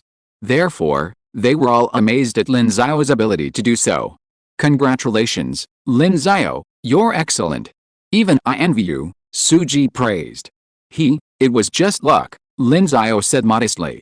Suji shook his head, then pointed to the professor next to him whom Lin Xiao didn't know, and said, this is Professor Su Chen. He has also been invited to this year's conference. Lin Xiao couldn't help but look at this professor. He looked about the same age as Professor Zhou Wu, probably less than 40 years old, but his achievements were obviously more outstanding. He smiled and called out, hello, Professor Su, hello, classmate Lin. Su Chen smiled and nodded to him. It seems that we can also be companions this year. Then I must ask Professor Su for advice when I have time. No, your paper is already very impressive, and I admire it very much. Let's talk about communication, not asking for advice. Su Chen smiled and waved his hand. Lin Xiao nodded, without any pretense. Then I will definitely communicate with Professor Su when the time comes. No problem. Su Chen made an okay gesture. Suji smiled and said, also, our Vice President, Academician Zhang Ping, has been invited and will be going with you. There's going to be quite a few people this time, including other mathematicians from China. I heard that 10 students from Modern University will be going, and 2 undergraduates from our school are also going at their own expense. Don't worry about being alone. Lin Xiao felt somewhat relieved to learn of the large number of people. After all, when traveling to a strange place, the more people you have with you, the less you worry. There was nothing more to say, so Suji invited them out for lunch. Lin Xiao, of course, didn't refuse. He went out to eat with several professors, and they discussed some academic matters. The guests at the nearby tables were probably stunned by the constant mention of the Fibonacci sequence, singularity theory, and minimal model program. The meal ended around 7 p.m., and by the time Lin Xiao returned to his dorm, it was almost 8 o'clock. However, when he arrived, he was surrounded by Sun Yu and his men. "God Lin, tell me the truth. What big deal have you done?" 5 people surrounded Lin Xiao like a 3-person trial. "You all keep calling me God Lin, and now you're trying to kill me," Lin Xiao said angrily, observing their expressions. "You're kidding?" Yang Sheng, known as the most powerful lackey, immediately fawned over him. "God Lin, just tell me." "Oh, it's nothing, really. I just got invited to give a talk at the International Congress of Mathematicians." "No big deal," Lin Xiao waved his hand, saying nonchalantly, "I'm tired of the hassle. I have to go to Romania in July and Brazil in August." Sigh, what a tiring life. The 5 people, let's go back to the dorm." "What's there to talk to God about?" Li Boyuan waved his hand and headed back to the dorm. Hu Zichao, his roommate, followed him. Yang Sheng and Zhu Ziyi, who shared a dorm, also wanted to leave. Sun Yu shouted, "Take me too.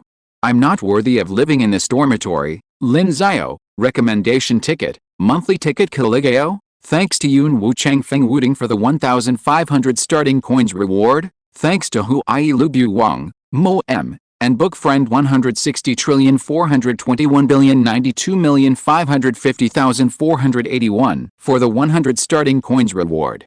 Thanks to QQ Readings Yanking for the 1,666 book coins reward, and Xian Kaian Ruzingai for the 300 book coins reward. QQ Readings reward didn't receive any notification in the background, so I didn't see it in time. Thank you all for your support. Chapter 71, Top Scorer in the College Entrance Examination. The following day's life was still the same: study, eat, and sleep, like an ascetic life, without any entertainment activities.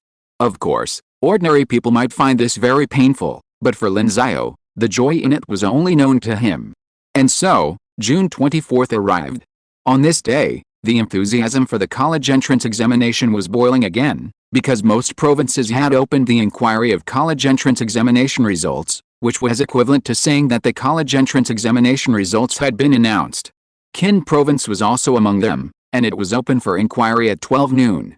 So at noon that day, in Lin Xiao's dormitory, the other 5 people gathered around Lin Xiao, and he opened the results inquiry website to check his results.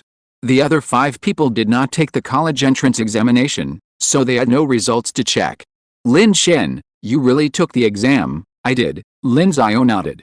"Wow, Master Lin is on his way to a Grand Slam. I won't watch if Master Lin doesn't win the Nobel Prize next year." "Wait until next year, this year." "I won't watch if Master Lin doesn't win the Fields Medal this year." "I bet Master Lin will go to that Mathematicians Congress in August to receive the Fields Medal." "I won't watch this year's World Cup final if Master Lin doesn't win it." "The World Cup started yesterday, and you just said you don't want to watch it." Lin Xiao didn't bother to pay attention to them. He entered his information and clicked the search button. Then, the college entrance examination results appeared in front of him. Total score: 746, Chinese; 146, Math; 150, English; 150, Comprehensive Science; 300, Provincial Ranking. First. The 5 people behind him stopped talking nonsense at some point and leaned forward. After seeing Lin Xiao's results, they were shocked.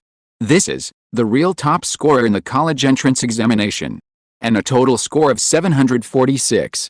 Isn't it a bit outrageous? Let's not even talk about math. Not only is he incredibly good at it, but he actually still has time to study every other subject to this degree? Are they even human? Just like them, although their math grades are excellent, because they've poured so much energy into it, their other grades have declined. Last month, They took home some science tests. They used to get 260 or 270 points, but now they can only get 240 or 250. That's because they have a strong foundation. If their foundation wasn't as strong, even getting 200 would be a struggle. Suddenly, they were howling. Lin Xiao, invincible, as expected of Lin Xiao, he effortlessly accomplished something that mere mortals like us can't. Lin Xiao has surpassed human limits. Lin Xiao waved his hand, saying calmly, "Calm down, calm down. It's just a top scorer in the Gaokao. No big deal." As for him, he was already beaming with joy. Over 1,000,000 yuan, here he was.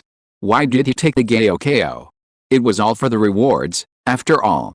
Now, having won the top spot on the college entrance exam, he'd received a 100,000 yuan reward from the Municipal Education Bureau, and another 100,000 yuan from the municipal government, totaling 200,000 yuan. The 120,000 yuan from participating in the competition and getting into Peking University wasn't enough to mention. Add to that the 100,000 yuan from Peking University for his EMO and top scorer award, and he was already well on his way to 1,000,000 yuan. And then there was the 1.5 million yuan scholarship from Peking University for his published paper. The total prize money was already approaching 3 million yuan. This amount of money was more than many people could earn in their entire lives. For Lin Xiao, it would free him from financial worries for a long time to come, allowing him to focus more on his studies. It would also provide a better life for his family. 1 million yuan was more than enough to buy a house in Jincheng, one close to his parents' workplaces. Their current workplaces were quite far from home, so they didn't come home during the day, returning only in the evenings and waking up early the next morning. As his parents entered middle age and rarely exercised due to work, adequate rest became even more important. Therefore, buying a house closer to home would be very beneficial for them. All in all, this nearly 3 million yuan was a huge help to Lin Xiao, instantly making him feel like he had some serious money. From now on, I guess I can drink soy milk endlessly." Just as he was daydreaming, the system's voice suddenly chimed in. "Congratulations to the host for taking the top spot in science. Considering the host's circumstances, rewards, plus 5 experience points across all subjects, plus 2 truth points, and plus 0.05% brain development." Hearing these rewards, Lin Xiao's eyes lit up. Experience points across all subjects, and 0.05% brain development, meaning his brain development had now reached 3%. A slight coolness, though subtle, made Lin Xiao feel a little stronger. Suddenly realizing something, he quickly checked his hair. His hairstyle was fine, not a single hair had been pulled out. I heard that smart people are quite extraordinary. I hope he won't be like that in the future. But thinking about the health capsules back then, it should be avoidable, right? Then he felt relieved. He was a man who was going to be handsome forever. Without thinking any more, he silently said to himself, "Open the panel." Then, his personal panel appeared before him. Host, Lin Xiao, Truth Points.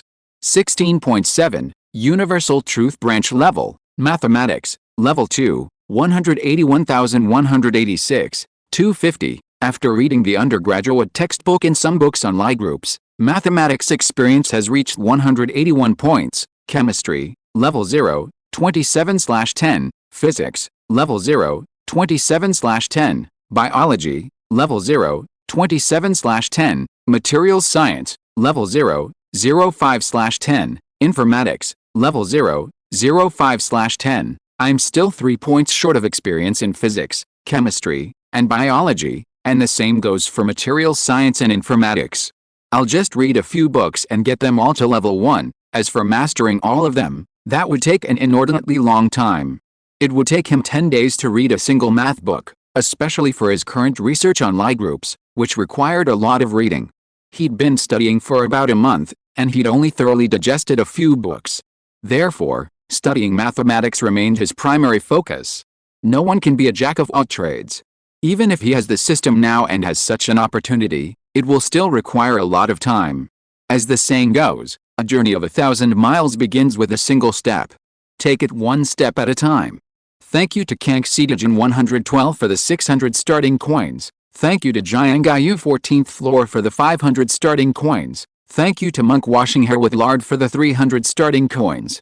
And thank you to 20210209183023651196110 and 20190424212905274 for the 100 starting coins.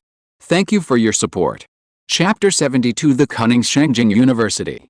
Just as Lin Xiao was basking in joy, at the same time, in Jincheng City, at Lin Xiao's home, his parents were home because it was the weekend. The Gaokao results had already come out, but since Lin Xiao had already been recommended for admission, they didn't care much about them. After all, when others said their children had been admitted to Peking University or Tsinghua University, how could they be more prestigious than saying that universities like Tsinghua and Peking University had been vying for their children last year? As for Lin Xiao, even though he had taken the Gaokao, they assumed he was just trying to experience the atmosphere, so they didn't ask too many questions. It was dinner time, and Lin's mother had prepared dinner. As the couple ate, their phones rang almost simultaneously, and the caller's number was unfamiliar. "Who's calling?" Lin's father asked, puzzled. Lin's mother shook her head. "I don't know." They both answered the call, and just as they were about to speak, a voice from the other end rang in. "Hello, this is Jincheng TV Jincheng Daily. Is this Lin Xiao's father-mother?" Lin's father and mother exchanged glances. What had happened to Lin Xiao? Besides, Jincheng TV and Jincheng Daily, aren't these all media outlets from Jincheng? "Yes, what can I do for you? Congratulations. Your child won the top spot in our Kin province in this year's college entrance examination. You've truly raised your child well," the person opposite immediately offered his congratulations. "By the way, we'd like to interview you at your home later. Is that convenient?" He won the top spot. Lin's parents were stunned. Before the college entrance examination, Lin Xiao had said he would win the top spot again. They had thought he was joking, and since they didn't want to put pressure on him, they had let him do it. And this kid actually did it? This wasn't Nezha, who had been pregnant for 3 years and 6 months, was he? When the caller on the other end heard Lin's parents say this, they immediately asked in confusion, "Don't you know, Lin Xiao is in Beijing right now. He's going to participate in the International Mathematical Olympiad next month and can't come back, going to participate in an international mathematics competition." The callers from both media outlets were also amazed. Wow, he won the top spot and is going to participate in an international mathematics competition again. What level of genius is this? At this time, the reporter on the other end of the line suddenly remembered the math genius who was on the hot search last month. I think his name was also Lin Xiao.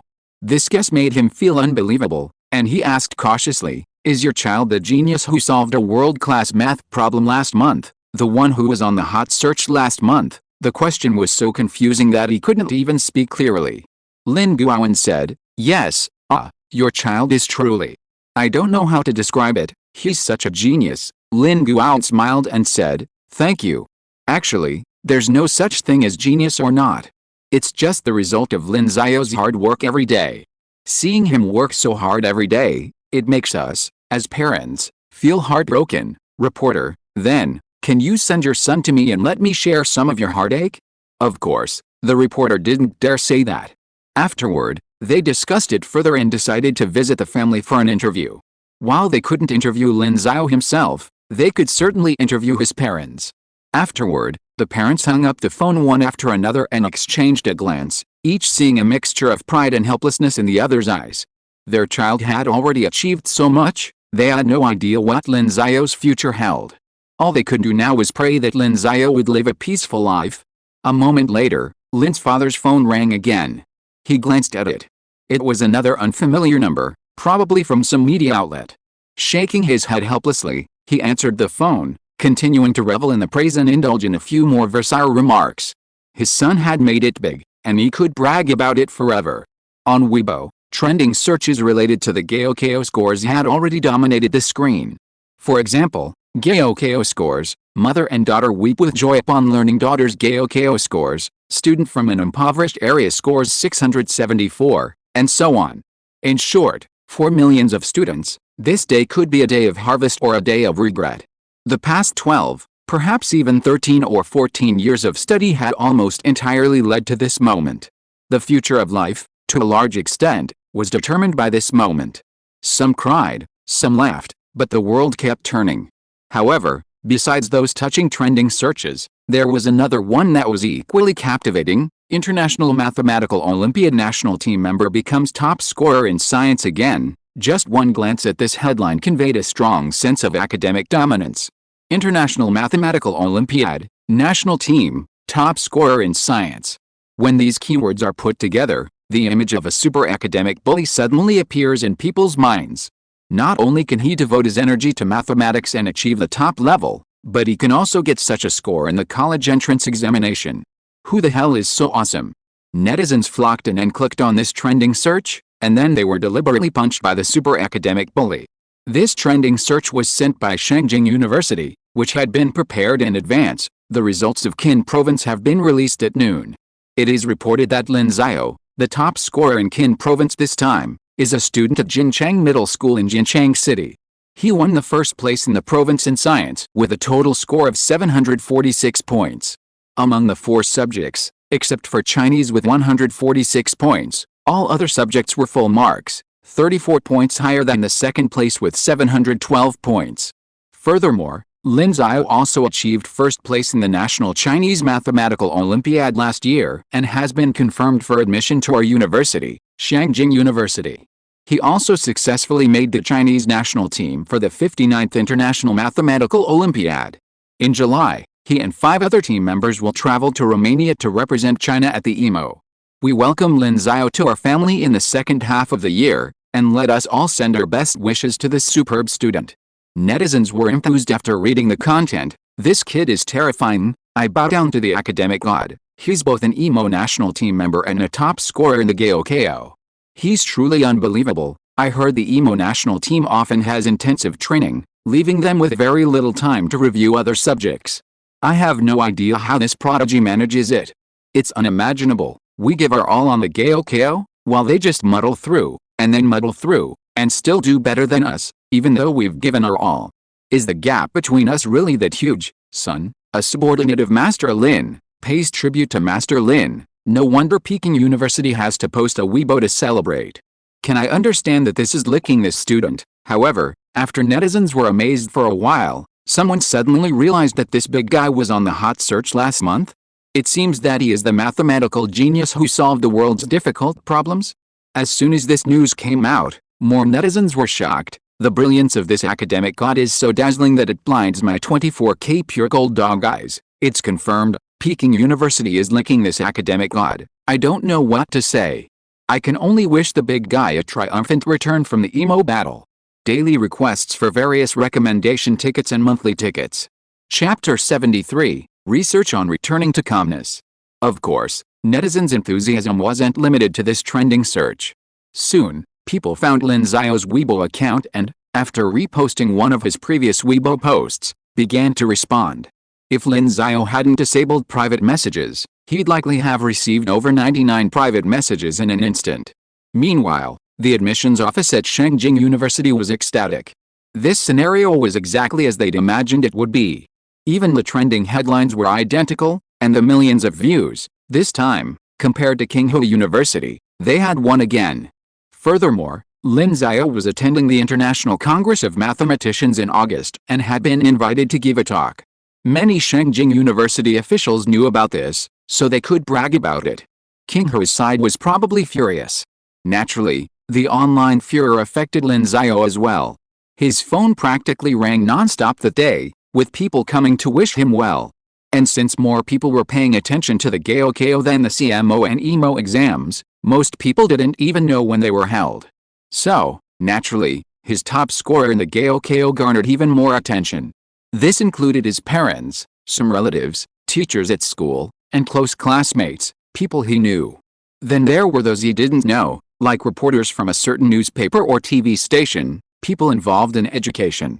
For example, the owner of XX Education called him and offered him 1 million yuan to run an ad, claiming he was a student at their training program.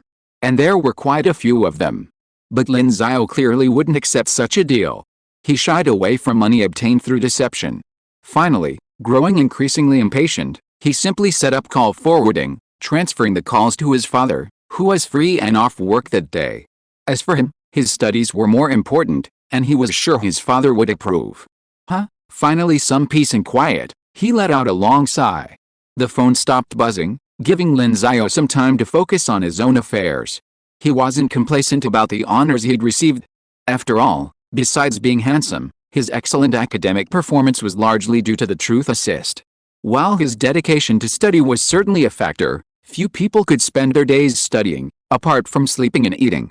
In short, as long as he had food to eat, a place to sleep, a desk, and a pile of math books, he could persevere until he finished all his books. The health capsules the system had rewarded him with would also help prevent any health problems, allowing him to study without the occasional illness affecting his life. Without giving it any more thought, Lin Xiao opened his laptop and logged into QQ, only to find a message from Kong Huan. Kong Huan was the wealthy second-generation auditor who had lived with Lin Xiao during the first round of national team selection. Because Kong Huan's family situation put immense pressure on him, leading to some psychological issues, Lin Xiao took on the role of psychiatrist, providing him with thorough counseling. Lin Xiao still remembered the words he'd spoken to Kong Huan back then. It's been almost 7 months since we last spoke. He opened the chat window with Kong Huan and saw the message. Lin Xiao, thank you. Lin Xiao was stunned. Thank me? Why? What's the matter? I've been accepted into the computer science program at Peking University. We'll be able to attend the same school then. Lin Xiao suddenly understood, then smiled and typed, congratulations. You finally got what you wanted. Well, if you hadn't said that, I probably wouldn't have dared to talk to my family. Our scores came out yesterday, 699, which means we can choose the computer science program at Peking University. Then, I talked to my family tonight, and they ultimately supported me. That's right, anything can be discussed, especially since they were your family. Well, thank you anyway, it's okay. Let's go get dinner together when school starts. Okay, well, I have something else to do, so let's stop here for now, okay? Oh, by the way, I wish you a gold medal at the EMO, Master Lin. Seeing this, Lin Xiao smiled. This man, who had seemed incapable of joking and rarely chatted, now wished well and even addressed him with a teasing nickname like Master Lin. He replied with a thank you and stopped following QQ. He now had something important to do, prepare his paper. Having accepted an invitation from the International Mathematical Union, he had to submit his paper by July 15th. His paper would organize and further refine the thinking behind function construction and transformation from his previous paper. He had actually already had this idea when he was writing the paper, and only later, when he had the time, did he put some preliminary thought into it, though he had never systematically worked on it. Now that he was going to present it at the international conference, he finally had to put it together. Well, for a k-order homogeneous linear recursion like this, n plus k, plus c1, n plus k1, plus c2, n plus k2, plus ck1, n plus 1, plus ckn, and equals fn, nn, kn, ckn, 0, we can make the following changes to implement polynomial distribution statistics for nonlinear sequences based on the relationship y. Lin Xiao continued his calculations. Implementing statistics for nonlinear polynomial functions was the key to his proof of the infinite number of prime numbers in the Fibonacci sequence, as the distribution of prime numbers within it is clearly nonlinear. Of course, his previous paper didn't lay out such a systematic and universal method. He simply introduced this idea, which can be considered a special case. His work now is to generalize this special case into a universal one. And so, step by step, he continued. After several hours, the preliminary outline of this method was finally complete. It took quite a while, but looking back on the results, Lin Xiao had learned a lot. Looking at the new universal formula he had finally constructed, Lin Xiao scratched his chin. Should we cite some examples next? Let's start with the example proving the Fibonacci sequence. Then, how about trying Mersenne primes? Lin Xiao suddenly remembered the famous Mersenne numbers. And Mersenne primes. Chapter 74 Mersenne primes. Mersenne numbers are positive integers of the form 2p1, where p represents a prime number, often written as mp. If a Mersenne number is also prime, it is called a Mersenne prime. They are so called in honor of the research conducted by the renowned 17th-century French mathematician, Mersenne, on prime numbers of the form 2p1. In fact, the study of numbers like 2p1 dates back over 2,300 years. After proving the infinite number of primes, Euclid proposed that a small number of prime numbers could be written as 2p1. This is clearly a fascinating concept. If p represents a prime number, then raising it to an exponent of 2 and then subtracting 1 will produce a new prime number. This may seem like a coincidence, but it also hides a unique charm of numbers. Therefore, the study of Mersenne primes is well known in the mathematical community. At this point, Lin Xiao believed that he could use his own method to determine the distribution of Mersenne primes. Let's give it a try, he thought to himself, then set to work. Having thoroughly digested all his undergraduate textbooks, he now possessed a considerable store of mathematical knowledge. He had also read a great deal about Mersenne primes, such as the new Mersenne conjecture, which states that if 2 of 3 conditions hold, then the other also holds. Furthermore, there's the Zhou conjecture, proposed in 1992 by Chinese mathematician Zhou Haishong.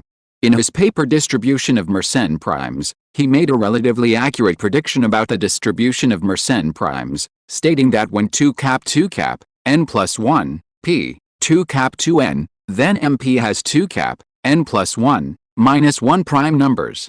While Zhou's conjecture didn't directly lead to the discovery of Mersenne primes, it narrowed the search for them, earning considerable international acclaim. Professor Adel Selberg, a Fields medalist and Wolf Prize winner who completed the elementary proof of the prime number theorem, also considered it innovative, creating a thought-provoking new method. Furthermore, its innovation lies in its revelation of new laws. However, proving Zhou's conjecture remains a significant challenge, with neither proof nor disproof to date, making it a global mathematical problem. For Lin Xiao, these conjectures aren't currently of much use, but they do offer some guiding significance for his research. If that's the case, then using my method, is it possible to prove Zhou's conjecture? Pondering this question, Lin Xiao took out a pen, found some scratch paper, and began calculating. For mathematicians, solving mathematical problems with the simplest of tools, pen and paper, is clearly the most convenient, and the mental satisfaction of seeing formulas emerge from their pen brings them a sense of satisfaction. After all, this way they can say to themselves, "Look, I'm doing the smartest thing in the world. 3, 7, 31, 127, 257. Lin Xiao's first task, naturally, was to list the first few terms of the Mersenne number. Because of the exponential terms, even just a few of them would result in a rather large number. However, for Lin Xiao, a larger number wouldn't affect his judgment. Now, give him any number under 10,000, and he can determine whether it's prime in under 2 seconds. He can also determine whether it's prime in between 10,000 and 100,000 in a relatively short time. This is number sense. Many geniuses throughout history have demonstrated this, such as Euler, who, after becoming blind, calculated in his head that the Mersenne number 2 cap 31-1 was a Mersenne prime, the largest known prime number at the time. Another example is Riemann Hypothesis, a masterclass figure whose number sense was renowned. Sometimes, this kind of number sense can be extremely helpful in solving problems. If Lin Xiao were to participate in some super brain competition and demonstrate a bit, he'd likely wow everyone present. After writing a few steps, Lin Xiao realized there were some problems. Because I don't have an exact expression for prime numbers, the relationship for p can't be directly extended to infinity. Do I have to assume the Riemann hypothesis holds? He scratched his head, speechless. While the Riemann hypothesis deals with complex functions, it doesn't seem to have anything to do with the distribution of prime numbers. It's just that the analytical extension of the Riemann zeta function on the complex plane is equivalent to a function including Greek letter pi, x, which is also the prime number counting function. So, assuming the Riemann hypothesis holds, the prime number distribution can be directly found, and he can use it directly. However, all the inferences that assume the Riemann hypothesis holds, or those that assume it doesn't, are clearly panicked, even though the vast majority of mathematicians believe the hypothesis holds. After all, computers have verified that the number of zeros has reached 1 trillion. For Lin Xiao right now, there was no need for such a thing. Besides, he would be giving a presentation at a mathematicians' congress. Would a presentation assuming the Riemann hypothesis held true? He didn't think so. He might as well just present what he had compiled. While it wasn't innovative, considering his age, he doubted anyone would say anything. That won't work. I need to find a new relationship that connects it to Mersenne primes, or I'll have to give up. This meant expanding his new method. He couldn't help but reflect on his knowledge of prime numbers. Suddenly, Dirichlet's theorem struck him: if R and N are coprime, then links, Greek letter pi, x, n, r, Greek letter pi, x, equals 1 Greek letter phi, n. Through the prime number theorem of arithmetic series, it seems we can find a relationship between the two. Lin Xiao pondered silently, his powerful mathematical sense leading him to think of 4x plus 3. It seems like all Mersenne primes are of the form 4x plus 3. For example, 3 is equal to 40 plus 3, and 7 is equal to 41 plus 3. Or, for example, a larger number, like 231-1, calculated by Euler in his head, which equals 2,147,483,647, can also be converted to 4x plus 3. Lin Xiao saw this directly. His eyes lit up, and he began to prove it. With this relationship in mind, he applied the Mersenne primes to his own transformation constructor, and there was no problem. Thanks to Yang Kun's alt account for the 600 Kidian coins, and thanks to Bloody Hummer for the 500 Kidian coins. Thank you for your support. Chapter 75 July Expedition. Of course, Lin Xiao's ability to see this directly proved that reaching this conclusion wasn't difficult. As for proving this conclusion, it wasn't a challenge for Lin Xiao either. After a moment's thought, he simply wrote down, observing 4n plus 3 in MP, we can easily see that MP is a number of the form 4n plus 3. Experts often simply skip over unimportant steps in papers with phrases like obvious or easy to find, but for Lin Xiao, even though he didn't consider himself an expert, he found it easy to use. Well, that's done here. Now we can substitute 4x plus 3 into the previous equation. Lin Xiao continued with the next step. However, even with 4x plus 3, the next step still presented numerous challenges, and completing the equation was still a challenge. Time slowly passed. Even with Lin Xiao's current 3% brain development, he still struggled with such a difficult problem. After all, discussing the distribution of Mersenne primes was, by comparison, more challenging than the Fibonacci sequence he had previously studied. For positive integers a and b, we define a Mersenne prime polynomial with respect to f2 as an irreducible polynomial of the form 1 plus x plus 1, b. In this case, the greatest common divisor GCDA, b, equals 1 and a or b is an odd number. For SF2, x, it is expressed as s is the polynomial obtained by replacing x with x plus 1 in s. Sx equals sx plus 1. This enters the realm of polynomials. Lin Xiao's transformation constructor needs to enter polynomials to implement his statistics on nonlinear polynomials. However, Mersenne numbers are ultimately different from the Fibonacci sequence. While we can list an infinite number of Fibonacci numbers, Mersenne numbers are always limited by the number of largest prime numbers we have found. Although everyone knows that prime numbers are infinite, factoring a large number is difficult, which is why prime number-related concepts are widely used in cryptography. Just then, there was a knock on Lin Xiao's door. It was Sun Yu. Hearing no response from inside, Sun Yu felt helpless, thinking Lin Shen might have fallen prey to his demonic powers again. However, Lin Xiao had previously told him that if there was no response to his knocks, he could simply go in, so Sun Yu simply opened the door and walked in. Seeing Lin Xiao sitting at his desk, a pile of scrap paper beside him, Sun Yu quietly approached and took a look. Suddenly, remembering how this material would destabilize his Taoist mind, he nearly went blind. He quickly averted his eyes, patted Lin Xiao, and said, Lin Shen, let's go get some food. We still have to go to the Romanian embassy to get a visa later, don't forget. Lin Xiao finally regained his composure and, upon hearing Sun Yu's words, replied, I understand. He looked down at his current progress and shook his head. It was still not ideal. He had begun working on his bridge, starting with a tangent polynomial, but it still seemed problematic. For now, he could only wait and see. After all, the report was due by July 15th. However, solving math problems is like this, it's a slow, step-by-step process. Problems are inevitable, and even trial and error is a process. So there's no need to lose heart. Moreover, Lin Xiao is working on a world-class problem in prime numbers. If he's figured it out, who can say he's incompetent? That's a joke. Sun Yu, standing by, saw Lin Xiao shaking his head and asked, Master Lin, have you encountered another problem? Lin Xiao nodded. Holy crap, there's actually a problem that stumps you. Sun Yu looked stunned.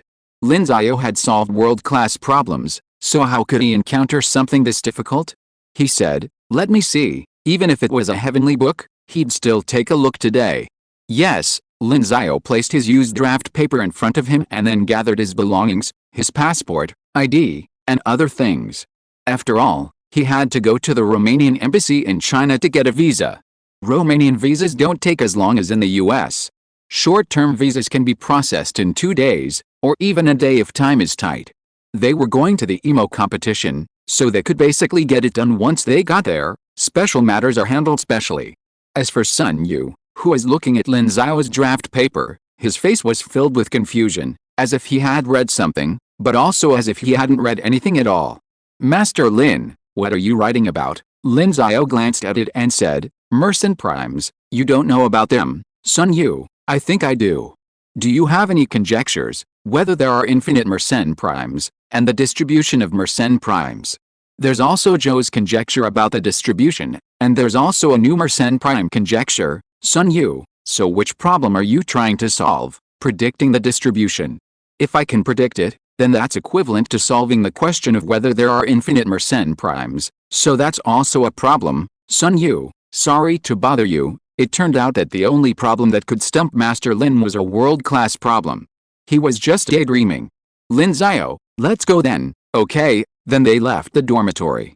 Over the next few days, the buzz surrounding Lin Xiao's top score in Gaokao continued unabated, though he himself felt none of it. After all, the Huaking Daily had just interviewed him. They couldn't possibly do it again. As for the regular media, well, the Huazhong University of Science and Technology had ample security. Getting in? No way. Of course, Lin Xiao received plenty of incentives, too. For example, a real estate developer in Jincheng offered him a house, worth up to 1.5 million yuan. Since he was still in Beijing and had to attend the International Maritime Organization, IMO, he had to wait until he returned to Jincheng in July to get it. Furthermore, some Jincheng business owners had given him scholarships, ranging from 10,000 to 200,000 yuan. All in all, these corporate incentives, besides the house, totaled around 500,000 yuan. Adding in the incentives from the city and Beijing University, the total came to over 3 million yuan. It was a bonanza. And now, the house he'd originally planned to buy for 1 million yuan wasn't even worth the price. Of course, Lin Xiao only shared his joy with his family. After all, wealth should not be revealed. In Beijing, he continued to do his own research every day, and attended training courses from time to time. In this way, time entered July. The day to go to Romania for the IMO is coming. The 6 most outstanding mathematical geniuses from China this year will go to the place where heroes gather to compete for a place of prominence with the ardent expectations of their motherland and their own dreams. It is also a scholarly article, combined with a simulator. If you are interested, you can take a look. End of this chapter. Thank you very much for reaching the end. Don't forget to like. Looking for more exclusive content and immediate access? Subscribe to our Patreon. Remember, every like, subscription, or donation encourages us to continue. Thanks to everyone. See you in the next video.